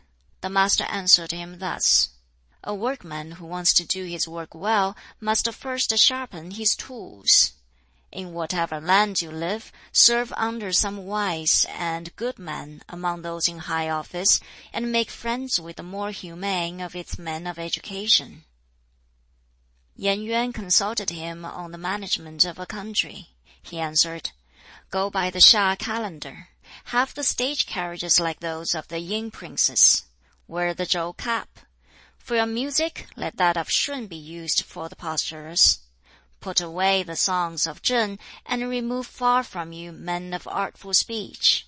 The Ch'en songs are immodest, and artful talkers are dangerous." Other sayings of the Master: "They who care not for the morrow will the sooner have their sorrow." Ah, 'tis hopeless! I have not yet met with a man who loves virtue as he loves beauty. Was not Tsang Wan like one who surreptitiously came by the post he held? He knew the worth of Hui of Liu Xia, and could not stand in his presence. Be generous yourself, and exact little from others. Then you banish complaints.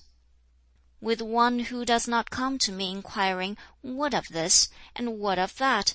I never can ask 'What of this?' and give him up. If a number of students are all day together, and in their conversation never approach the subject of righteousness, but are fond merely of giving currency to smart little sayings, they are difficult indeed to manage. When the superior man regards righteousness as the thing material, gives operation to it according to the rules of propriety, lets it issue in humility, and become complete in sincerity, there indeed is your superior man. The trouble of the superior man will be his own want of ability. It will be no trouble to him that others do not know him. Such a man thinks it hard to end his days and leave a name to be no longer named. The superior man is exacting of himself, the common man is exacting of others. A superior man has self-respect and does not strive, is sociable, yet no party man. He does not promote a man because of his words, or pass over the words because of the man. Tsz-kung put to him the question, "Is there one word upon which the whole life may proceed?" the master replied. Is not reciprocity such a word? What you do not yourself desire, do not put before others. So far as I have to do with others, whom do I over-censure? Whom do I over-praise? If there be something in them that looks very praiseworthy, that something I put to the test. I would have the men of the present day to walk in the straight path whereby those of the 3 dynasties have walked. I have arrived as it were at the analyst's blank page. Once he who had a horse would lend it to another to mount. Now, alas, it is not so. Artful speech is the confusion of virtue. Impatience over little things introduce confusion into great schemes. What is disliked by the masses needs inquiring into. So also does that which they have a preference for. A man may give breadth to his principles. It is not principles in themselves that give breadth to the man. Not to retract after committing an error may itself be called error. If I have passed the whole day without food and the whole night without sleep, occupied with my thoughts, it profits me nothing. I were better engaged in learning. The superior man deliberates upon how he may walk in truth, not upon what he may eat. The farmer may plow and be on the way to want. The student learns and is on his way to emolument.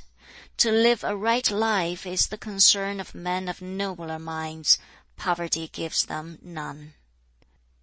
Whatsoever the intellect may attain to, unless the humanity within is powerful enough to keep guard over it, is assuredly lost, even though it be gained. If there be intellectual attainments, and the humanity within is powerful enough to keep guard over them, yet, unless in a ruler there be dignity in his rule, the people will fail to show him respect. Again, given the intellectual attainments, and humanity sufficient to keep watch over them, and also dignity in ruling, yet if his movements be not in accordance with the rules of propriety, he is not yet fully qualified. The superior man may not be conversant with petty details, and yet may have important matters put into his hands. The inferior man may not be charged with important matters, yet may be conversant with the petty details. Good fellowship is more to men than fire and water. I have seen men stepping into fire and into water, and meeting with death thereby. I have not yet seen a man die from planting his steps in the path of good fellowship. Rely upon good nature. 'Twill not allow precedence even to a teacher. The superior man is inflexibly upright, and takes not things upon trust. In serving your prince, make your service the serious concern, and let salary be a secondary matter. Where instruction is to be given, there must be no distinction of persons. Where men's methods are not identical, there can be no planning by one on behalf of another. In speaking, perspicuity is all that is needed. When the blind music master, Mian, paid him a visit, on his approaching the steps, the master called out, "Steps!" and on his coming to the mat, said, "Mat." When all in the room were seated, the master told him, "So and so is here, so and so is here." When the music master had left, Tsz chang said to him, "Is that the way to speak to the music master?" "Well," he replied, "it is certainly the way to assist him." End of Book 15. Recording by Li Jing.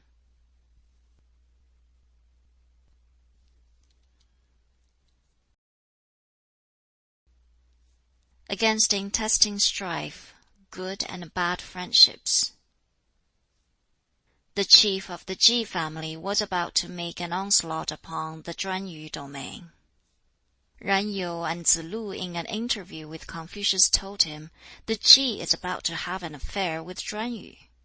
"Ran," said Confucius, "does not the fault lie with you? The chief of Zhuanyu in times past was appointed lord of the East Mong mountain. Besides, he dwells within the confines of your own state, and is an official of the state worship. How can you think of making an onslaught upon him?" "It is the wish of our chief," said Yen Yu, "not the wish of either of us ministers." Confucius said, "Yen, there is a sentence of Chou Ren which runs thus: 'Having made manifest their powers and taken their place in the official list, when they find themselves incompetent they resign. If they cannot be firm when danger threatens the government, nor lend support when it is reeling, of what use then shall they be as assistants?' Besides, you are wrong in what you said.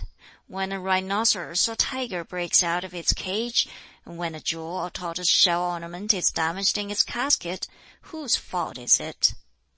"But," said Yen Yu, "so far as Chuen Yu is concerned, it is now fortified, and it is close to be; and if he does not now take it, in another generation it will certainly be a trouble to his descendants."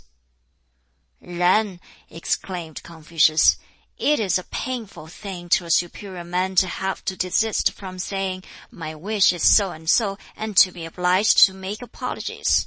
For my part, I have learnt this: that rulers of states and heads of houses are not greatly concerned about their small following, but about the want of equilibrium in it; that they do not concern themselves about their becoming poor, but about the best means of living quietly and contentedly. For where equilibrium is preserved, there will be no poverty; where there is harmony, their following will not be small; and where there is quiet contentment, there will be no decline or fall. Now, if that be the case, it follows that, if men in outlying districts are not submissive, then a reform in education and morals will bring them to. And when they have been so won, then will you render them quiet and contented. At the present time, you too are assistants of your chief. The people in the outlying districts are not submissive, and cannot be brought round. Your dominion is divided, prostrate, dispersed, cleft in pieces, and you as its guardians are powerless. And plans are being made for taking up arms against those who dwell within your own state. I am apprehensive that the sorrow of the Chi family is not to lie in Chuen Yu, but in those within their own screen." "When the empire is well ordered," said Confucius, "it is from the emperor that edicts regarding ceremonial, music, and expeditions to quell rebellion go forth. When it is being ill governed, such edicts emanate from the feudal lords. And when the latter is the case, it will be strange if in 10 generations there is not a collapse. If they emanate merely from the high officials, it will be strange if the collapse do not come in 5 generations. When the state edicts are in the hands of the subsidiary ministers, it will be strange if in 3 generations there is no collapse. When the empire is well ordered, government is not left in the hands of high officials. When the empire is well ordered, the common people will cease to discuss public matters. For 5 generations, he said, the revenue has departed from the ducal household. 4 generations ago, the government fell into the hands of the high officials. Hence, alas, the straitened means of the descendants of the 3 Huan families. "There are," said he, "3 kinds of friendships which are profitable, and 3 which are detrimental. To make friends with the upright, with the trustworthy, with the experienced, is to gain benefit. To make friends with the subtly perverse, with the artfully pliant, with the subtle in speech, is detrimental. Again, there are 3 kinds of pleasure which are profitable, and 3 which are detrimental.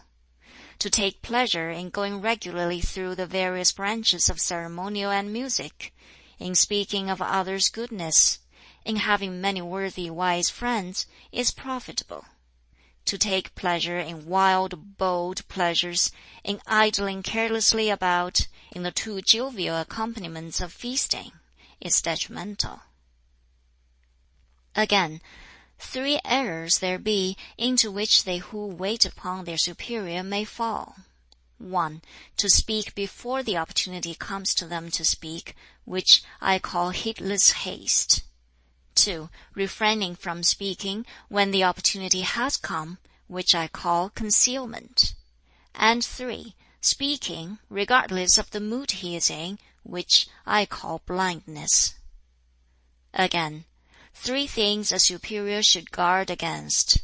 1. Against the lusts of the flesh in his earlier years, while the vital powers are not fully developed and fixed.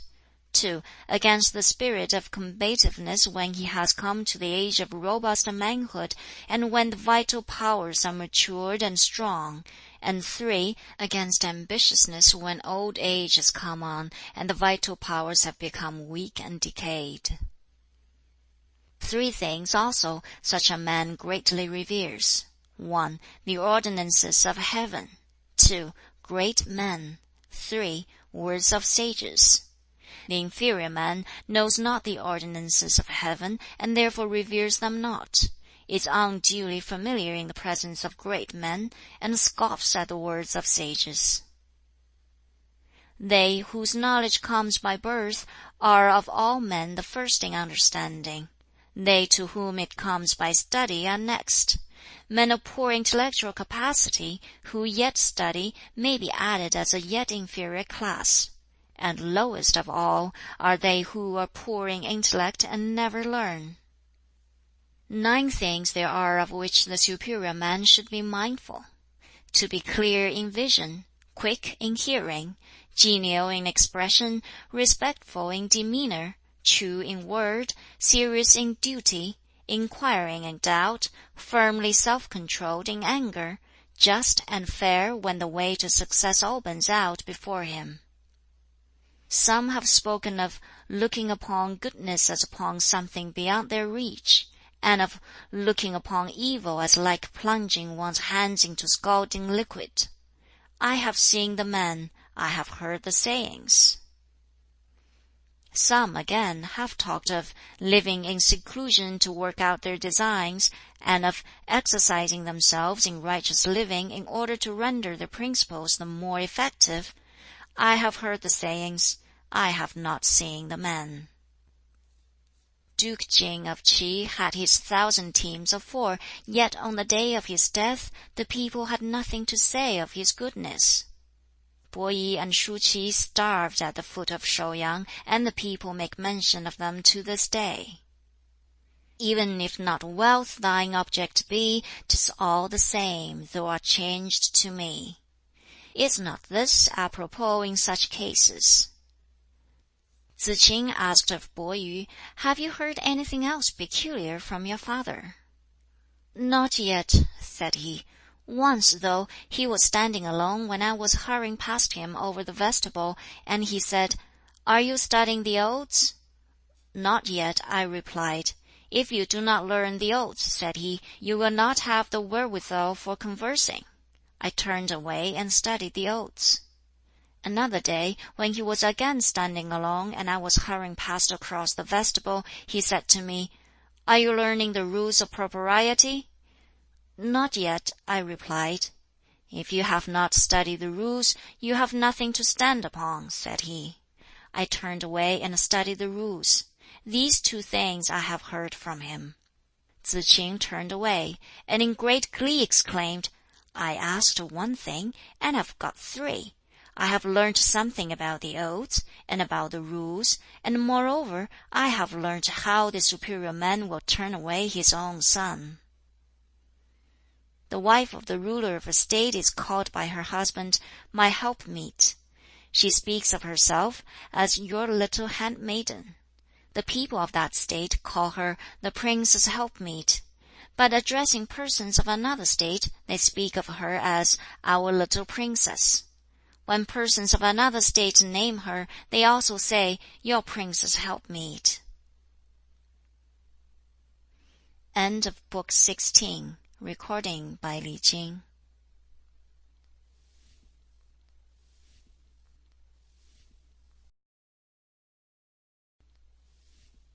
The Master induced to take office. Nature and habit. Yang Huo was desirous of having an interview with Confucius, but on the latter's failing to go and see him, he sent a present of a pig to his house. Confucius went to return his acknowledgments for it at a time when he was not at home. They met, however, on the way. He said to Confucius, "Come, I want a word with you. Can that man be said to have good will towards his fellow men who hugs and hides his own precious gifts and allows his country to go on in blind error?" "He cannot," was the reply. "And can he be said to be wise who, with a liking for taking part in the public service, is constantly letting slip his opportunities?" "He cannot," was the reply again. "And the days and months are passing, and the years do not wait for us." "True," said Confucius. "I will take office." It was a remark of the Master that while by nature we approximate towards each other, by experience we go far asunder. Again, only the supremely wise and the most deeply ignorant do not alter. The Master once, on his arrival at Wucheng, heard the sound of stringed instruments and singing. His face beamed with pleasure, and he said laughingly, "To kill a cock, why use an ox knife?" Tsz yu, the governor, replied, "In former days, sir, I heard you say, 'Let the superior man learn right principles, and he will be loving to other men. Let the ordinary person learn right principles, and he will be easily managed.'" The Master, turning to his disciples, said, "Sirs, what he says is right. What I said just now was only in play." Having received an invitation from Gongshan Furao, who was in revolt against the government and was holding to his district of Bi, the Master showed an inclination to go. Tsz lu was averse to this, and said, "You can never go, that is certain. How should you feel you must go to that person?" "Well," said the Master, "he who has invited me must surely not have done so without a sufficient reason. And if it should happen that my services were enlisted, I might create for him another East Chow. Don't you think so?"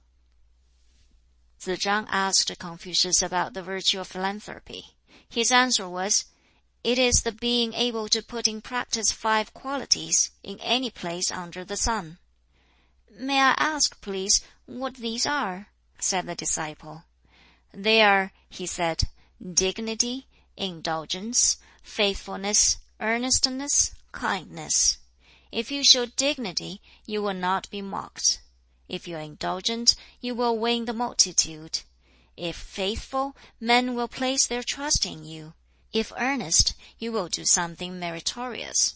And if kind, you will be enabled to avail yourself amply of men's services." Bi Xi sent the Master an invitation, and he showed an inclination to go. Tsz lu, seeing this, said to him, "In former days, sir, I have heard you say, 'A superior man will not enter the society of one who does not that which is good in matters concerning himself.' And this man is in revolt, with Chung Mo in his possession. If you go to him, how will the case stand?" "Yes," said the Master, "those are indeed my words. But is it not said, 'What is hard may be rubbed without being made thin, and white may be stained without being made black'? I am surely not a gourd. How am I to be strung up like that kind of thing, and live without means?" "Tsz lu," said the Master, "you have heard of the 6 words with their 6 obfuscations?" "No," said he, "not so far."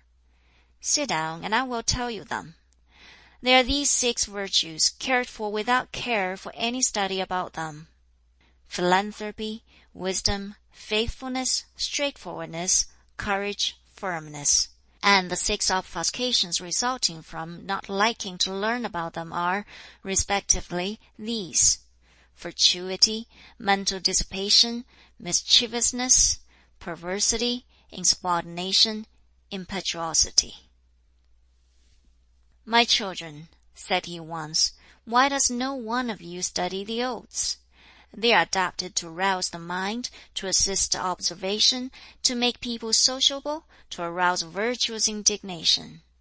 They speak of duties near and far, the duty of ministering to a parent, the duty of serving one's prince, and it is from them that one becomes conversant with the names of many birds, and beasts, and plants, and trees. To his son Bo Yu he said, "Study you the odes of Zhou and the south, and those of Zhao and the south. The man who studies not these is, I should say, somewhat in the position of one who stands facing a wall." "Etiquette demands it, so people plead," said he, "but do not these hankerings after jewels and silks indeed demand it? Or it is, the study of music requires it, but do not these predilections for bells and drums require it?" Again, they who assume an outward appearance of severity, being inwardly weak, may be likened to low common men. Nay, are they not somewhat like thieves that break through walls and steal? Again, the plebeian kind of respect for piety is the very pest of virtue. Again, listening on the road and repeating in the lane, this is abandonment of virtue.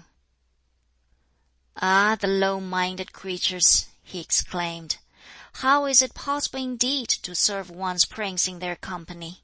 Before they have got what they wanted, they are all anxiety to get it; and after they have got it, they are all anxiety lest they should lose it; and while they are thus full of concern lest they should lose it, there is no length to which they will not go."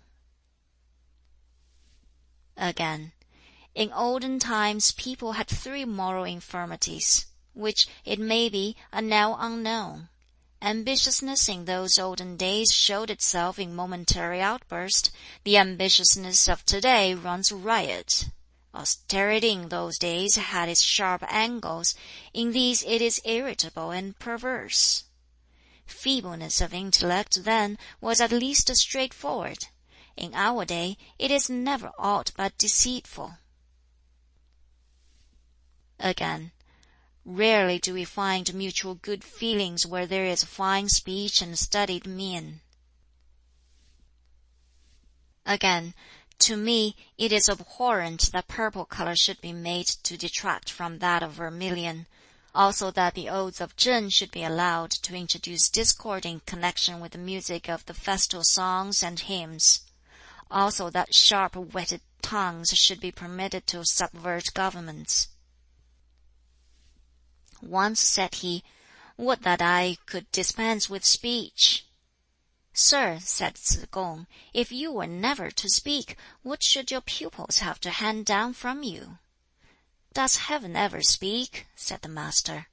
"The 4 seasons come and go, and all creatures live and grow. Does heaven indeed speak?" Once Ju Bei desired an interview with Confucius, from which the latter excused himself on the score of ill health. But while the attendant was passing out through the doorway with the message, he took his lute and sang, in such a way to let him hear him. Tsai Wo questioned him respecting the 3 years' mourning, saying that 1 full 12-month was a long time; that if gentlemen were for 3 years to cease from observing rules of propriety, propriety must certainly suffer; and that if for 3 years they neglected music, music must certainly die out; and that seeing nature has taught us that when the old year's grain is finished the new has sprung up for us, seeing also that all the changes in procuring fire by friction have been gone through in the 4 seasons, surely a 12-month might suffice. Footnote 32. Different woods were adopted for this purpose at the various seasons. The Master asked him, "Would it be a satisfaction to you that returning to better food, that putting on of fine clothes?" "It would," said he. "Then, if you can be satisfied in so doing, do so. But to a gentleman, who is in mourning for a parent, the choicest food will not be palatable, nor will the listening to music be pleasant, nor will comforts of home make him happy in mind. Hence he does not do as you suggest. But if you are now happy in your mind, then do so." Tsai Wo went out, and the master went on to say, "It is want of human feeling in this man. After a child has lived 3 years, it then breaks away from the tender nursing of its parents. And this 3 years' mourning is the customary mourning prevalent all over the empire. Can this man have enjoyed the 3 years of loving care from his parents?" "Ah, it is difficult," said he, "to know what to make of those who are all day long cramming themselves with food and are without anything to apply their minds to. Are there no dice and chess players? Better, perhaps, join in that pursuit than do nothing at all." "Does a gentleman," asked Tsz lu, "make much account of bravery?" "Righteousness he counts higher," said the master. "A gentleman who is brave without being just may become turbulent, while a common person who is brave and not just may end in becoming a highwayman." Tsz kung asked, "I suppose a gentleman will have his aversions as well as his likings?" "Yes," replied the master. "He will dislike those who talk much about other people's ill deeds. He will dislike those who, when occupying inferior places, utter defamatory words against their superiors. He will dislike those who, though they may be brave, have no regard for propriety. And he will dislike those hastily decisive and venturesome spirits, who are nevertheless so hampered by limited intellect. And you too, Tsz kung," he continued, "have your aversions, have you not?" "I dislike," said he, "those plagiarists who wish to pass for wise persons. I dislike those people who wish their lack of humility to be taken for bravery. I dislike also those divulgers of secrets who think to be accounted straightforward." "Of all others," said the master, "women servants and men servants are the most difficult people to have the care of. Approach them in a familiar manner, and they take liberties. Keep them at a distance, and they grumble. Again, when a man meets with odium at 40, he will do so to the end." End of Book 17. Recording by Li Jing.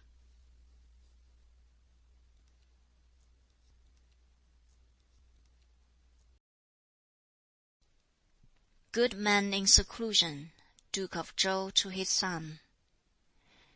In the reign of the last king of the Yin dynasty, Confucius said, there were 3 men of philanthropic spirit: the Viscount of Wei, who withdrew from him; the Viscount of Chi, who became his bondsman; and Bi Gan, who reproved him and suffered death.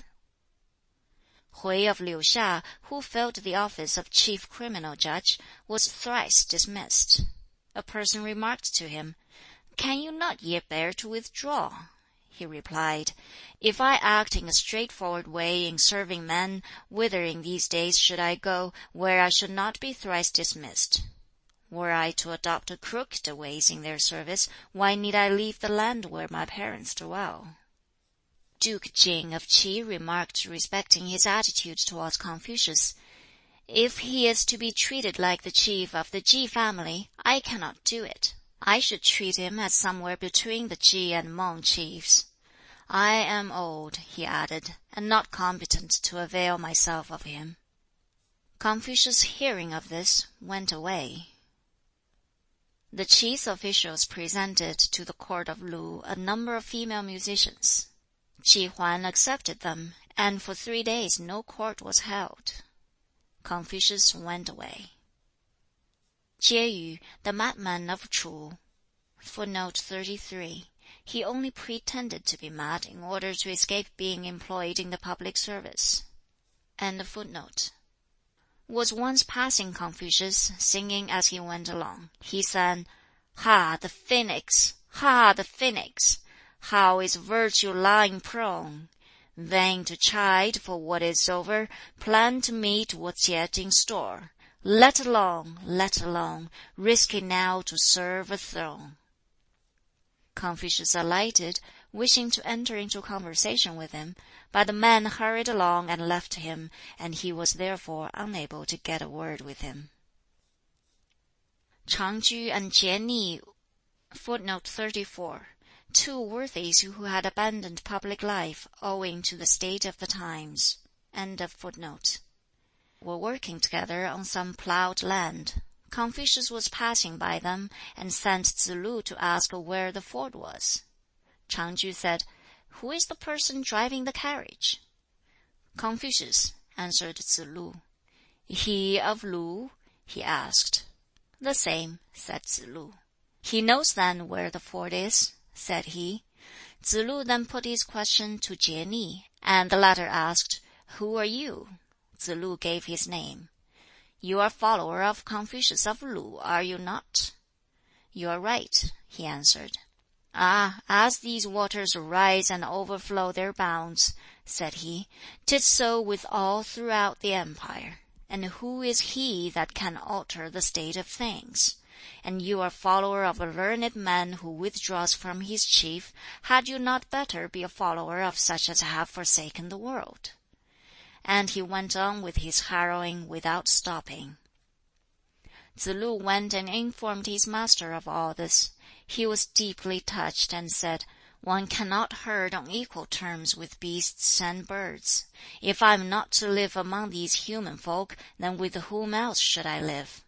Only when the empire is well ordered shall I cease to take part in the work of reformation." Tsz-lu was following the master, but had dropped behind on the way, when he encountered an old man with a wheat basket slung on a staff over his shoulder. Tsz-lu inquired of him, "Have you seen my master, sir?" Said the old man, "Who is your master? You who never employ your 4 limbs in laborious work, you who do not know one from another of the 5 sorts of grain." And he stuck his staff in the ground, and began his weeding. Tsz-lu brought his hands together on his breast, and stood still. The old man kept Tsz-lu, and lodged him for the night, killed a fowl, and prepared some millet, entertained him, and brought his 2 sons out to see him. On the morrow Tsz-lu went on his way, and told all this to the master, who said, "He is a recluse," and sent Tsz-lu back to see him again. But by the time he got there, he was gone. Tsz-lu remarked upon this, "It is not right he should evade official duties. If he cannot allow any neglect of the terms on which elders and juniors should live together, how is it that he neglects to conform to what is proper as between prince and public servant? He wishes for himself personally a pure life, yet creates disorder in that more important relationship. When a gentleman undertakes public work, he will carry out the duties proper to it, and he knows beforehand that right principles may not win their way." Among those who have retired from public life have been Bo Yi, Shu Qi, Yu Zhong, Yi Yi, Zhu Zhang, Hui of Liu Xia, and Shao Lian. "Of these," said the master, "Bo Yi and Shu Qi may be characterized, I should say, as men who never declined from their high resolve nor soiled themselves by aught of disgrace. Of Hui of Liu Xia and Shao Lian, if one may say that they did decline from high resolve, and that they did bring disgrace upon themselves, yet their words were consonant with established principles, and their action consonant with men's thoughts and wishes, and this is all that may be said of them. Of Yu Zhong and Yi Yi, if it be said that when they retired into privacy they let loose their tongues, yet in their aim at personal purity of life they succeeded, and their defection was also successful in its influence. My own rule is different from any adopted by these. I will take no liberties. I will have no curtailing of my liberty." The chief music master went off to Qi. Gan, the conductor of the music at the second repast, went over to Chu. Liao, conductor at the third repast, went over to Tsai. and Chue, who conducted at the fourth, went to Qing. Fang Shu the drummer withdrew into the neighborhood of the He. Wu the tambourer went to the Han. And Yang the junior music master, and Shang, who played on the musical stone, went to the sea-coast. Anciently the Duke of Zhou, addressing his son the Duke of Lu, said, "A good man in high place is not indifferent about the members of his own family, and does not give occasion to the chief ministers to complain that they are not employed, nor without great cause will he set aside old friendships, nor does he seek for full equipment for every kind of service in any single man." There were once 8 officials during the Song Dynasty, who were 4 pairs of twins, all brothers. The eldest pair, Da and Kuo; the next, Tu and Hu; the third, Ye and Xia; the youngest, Sui and Gua. End of Book 18. Recording by Li Jing.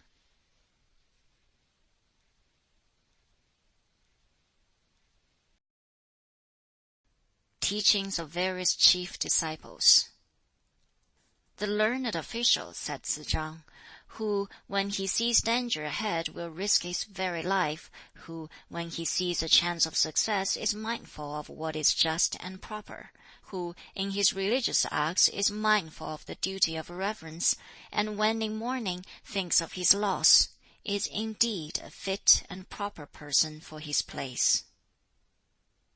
Again he said, if a person hold to virtue but never advance in it, and if he have faith in right principles and do not build himself up in them, how can he be regarded either as having such or as being without them?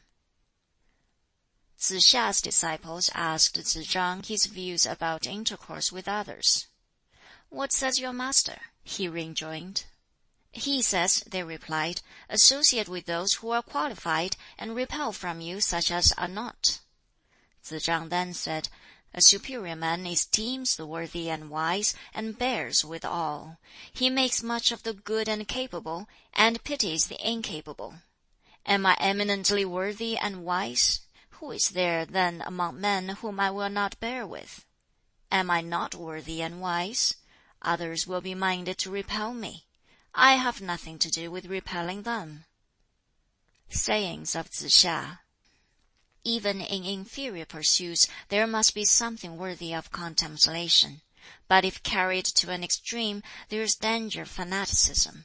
Hence the superior man does not engage in them. The student who daily recognizes how much he yet lacks, and as the months pass forgets not what he has succeeded in learning, may undoubtedly be called a lover of learning. Wide research and steadfast purpose, eager questioning and close reflection, all this tends to humanize a man. As workmen spend their time in their workshops for the perfecting of their work, so superior men apply their minds to study in order to make themselves thoroughly conversant with their subjects. When an inferior man does a wrong thing, he is sure to gloss it over. The superior man is seen in 3 different aspects. Look at him from a distance, he is imposing in appearance. Approach him, he is gentle and warm-hearted. Hear him speak, he is acute and strict. Let such a man have the people's confidence, and he will get much work out of them.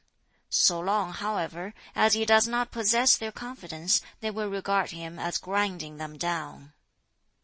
When confidence is reposed in him, he may then with impunity administer reproof. So long as it is not, he will be regarded as a detractor. Where there is no overstepping of barriers in the practice of the higher virtues, there may be freedom to pass in and out in the practice of the lower ones. Tsz yu had said, "The pupils in the school of Tsz Hsia are good enough at such things as sprinkling and scrubbing floors, answering calls and replying to questions from superiors, and advancing and retiring to and from such. But these things are only offshoots. As to the root of things, they are nowhere. What is the use of all that?" When this came to the ears of Tsz Hsia, he said, "Ah, there he is mistaken. What does a master, in his methods of teaching, consider first in his precepts? And what does he account next as that about which he may be indifferent? It is like as in the study of plants, classification by differentiae. How may a master play fast and loose in his methods of instruction? Would they not indeed be sages who could take in at once the first principles and the final developments of things? Further observations of Tsze hsia. In the public service, devote what energy and time remain to study. After study, devote what energy and time remain to the public service. As to the duties of mourning, let them cease when the grief is past. My friend Tsz chang, although he has the ability to tackle hard things, has not yet the virtue of philanthropy. The learned Tsang observed, "How loftily Tsz chang bears himself! Difficult indeed along with him to practice philanthropy." Again he said, "I have heard this said by the Master, that though men may not exert themselves to the utmost in other duties, yet surely in the duty of mourning for their parents they will do so." Again, "This also I have heard said by the Master. The filial piety of Mang Zhuang in other respects might be equaled, but as manifested in his making no changes among his father's ministers, nor in his father's mode of government, that aspect of it could not easily be equaled." Yang Fu, having been made senior criminal judge by the chief of the Mang clan, consulted with the learned Tsang. The latter advised him as follows: "For a long time the chiefs have failed in their government, and the people have become unsettled. When you arrive at the facts of their cases, do not rejoice at your success in that, but rather be sorry for them, and have pity upon them." Tsz kung once observed, "We speak of the iniquity of Chou, but 'twas not so great as this. And so it is that the superior man is averse from settling in this sink, into which everything runs that is foul in the empire." Again he said, "Faults in a superior man are like eclipses of the sun or moon. When he is guilty of a trespass, men all see it, and when he is himself again, all look up to him." Gong Sun Zhao of Wei inquired of Tsz kung how Confucius acquired his learning. Tsz kung replied, "The teachings of Wen and Wu have not yet fallen to the ground. They exist in men. Worthy and wise men have the more important of these stored up in their minds, and others, who are not such, store up the less important of them. And as no one is thus without the teachings of Wen and Wu, how should our master not have learned? And moreover, what permanent preceptor could he have?" Shu Sun Wu Shu, addressing the high officials at the court, remarked that Tsz kung was a greater worthy than Confucius. Tsz fu Jing bo went and informed Tsz kung of this remark. Tsz kung said, "Take by way of comparison the walls outside our houses. My wall is shoulder high, and you may look over it, and see what the house and its contents are worth. My master's wall is tens of feet high, and unless you should effect an entrance by the door, you would fail to behold the beauty of the ancestral hall and the rich array of all its officers. And they who effect an entrance by the door, methinks, are few. Was it not, however, just like him, that remark of the chief?" Shu Sun Wu Shu had been casting a slur on the character of Confucius. "No use doing that," said Tsz kung. "He is irreproachable. The wisdom and worth of other men are little hills and mounds of earth, traversable. He is the sun or the moon, impossible to reach and pass. And what harm, I ask, can a man do to the sun or the moon by wishing to intercept himself from either? It all shows that he knows not how to gauge capacity." Tsz ch'in, addressing Tsz kung, said, "You depreciate yourself. Confucius is surely not a greater worthy than yourself." Tsz kung replied, "In the use of words, one ought never to be incautious. because a gentleman for one single utterance of his is apt to be considered a wise man, and for a single utterance may be accounted unwise.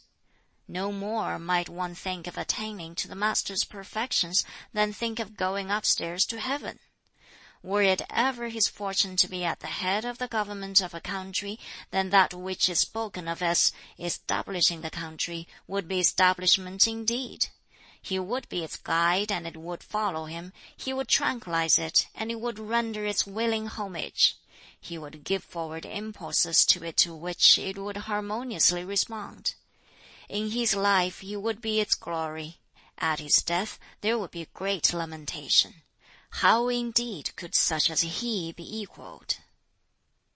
End of Book 19. Recording by Li Jing.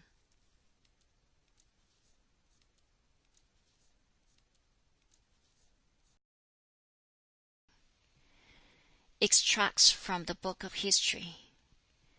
The Emperor Yao said to Shun, "Ah, upon you, upon your person, lies the heaven-appointed order of succession.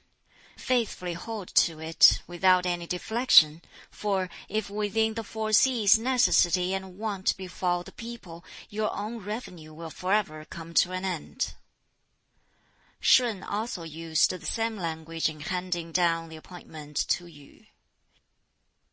The Emperor Tang in his prayer said, "I, the child Lü, presume to avail me of an ox of dusky hue, and presume to manifestly announce to thee, O God, the most high and sovereign potentate, that to the transgressor I dare not grant forgiveness, nor yet keep in abeyance thy ministers. Judgment rests in thine heart, O God. Should we ourselves transgress, may the guilt not be visited everywhere upon all. Should the people all transgress, be the guilt upon ourselves." Chou possessed great gifts, by which the able and good were richly endowed. "Although," said King Wu, "he is surrounded by his near relatives, they are not to be compared with men of humane spirit. The people are suffering wrongs, and the remedy rests with me, the one man." After Wu had given diligent attention to the various weights and measures, examined the laws and regulations, and restored the degraded officials, good government everywhere ensued. He caused ruined states to flourish again, reinstated intercepted heirs, and promoted to office men who had gone into retirement, and the hearts of the people throughout the empire drew towards him. Among matters of prime consideration with him were these: food for the people, the duty of mourning, and sacrificial offerings to the departed. He was liberal and large-hearted, and so won all hearts; true, and so was trusted by the people; energetic, and thus became a man of great achievements; just in his rule, and all were well content. Tsz chang in a conversation with Confucius asked, "What say you is essential for the proper conduct of government?" The Master replied, "Let the ruler hold in high estimation the 5 excellences, and eschew the 4 evils. Then may he conduct his government properly." "And what call you the 5 excellences?" he was asked. "They are," he said, "bounty without extravagance, burdening without exciting discontent, desire without covetousness, dignity without haughtiness, show of majesty without fierceness." "What mean you," asked Tsz chang, "by bounty without extravagance?" "Is it not this," he replied, "to make that which is of benefit to the people still more beneficial? When he selects for them such labors as it is possible for them to do, and exacts them, who will then complain? So, when his desire is the virtue of humaneness, and he attains it, how shall he then be covetous? And if, whether he have to do with few or with many, with small or with great, he do not venture ever to be careless, is not this also to have dignity without haughtiness? And if, when properly vested in robe and cap, and showing dignity in his every look, his appearance be so imposing that the people look up to and stand in awe of him, Is not this, moreover, to show majesty without fierceness?" "What then do you call the four evils?" said Tsz chang. The answer here was, "Omitting to instruct the people and then inflicting capital punishment on them, which means cruel tyranny; omitting to give them warning and yet looking for perfection in them, which means oppression; being slow and late in issuing requisitions, and exacting strict punctuality in the returns, which means robbery; and likewise in intercourse with men to expend and to receive in a stingy manner, which is to act the part of a mere commissioner."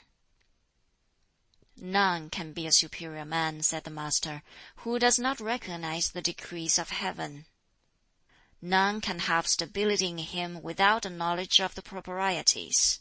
None can know a man without knowing his utterances." End of Book 20. Recording by Li Jing.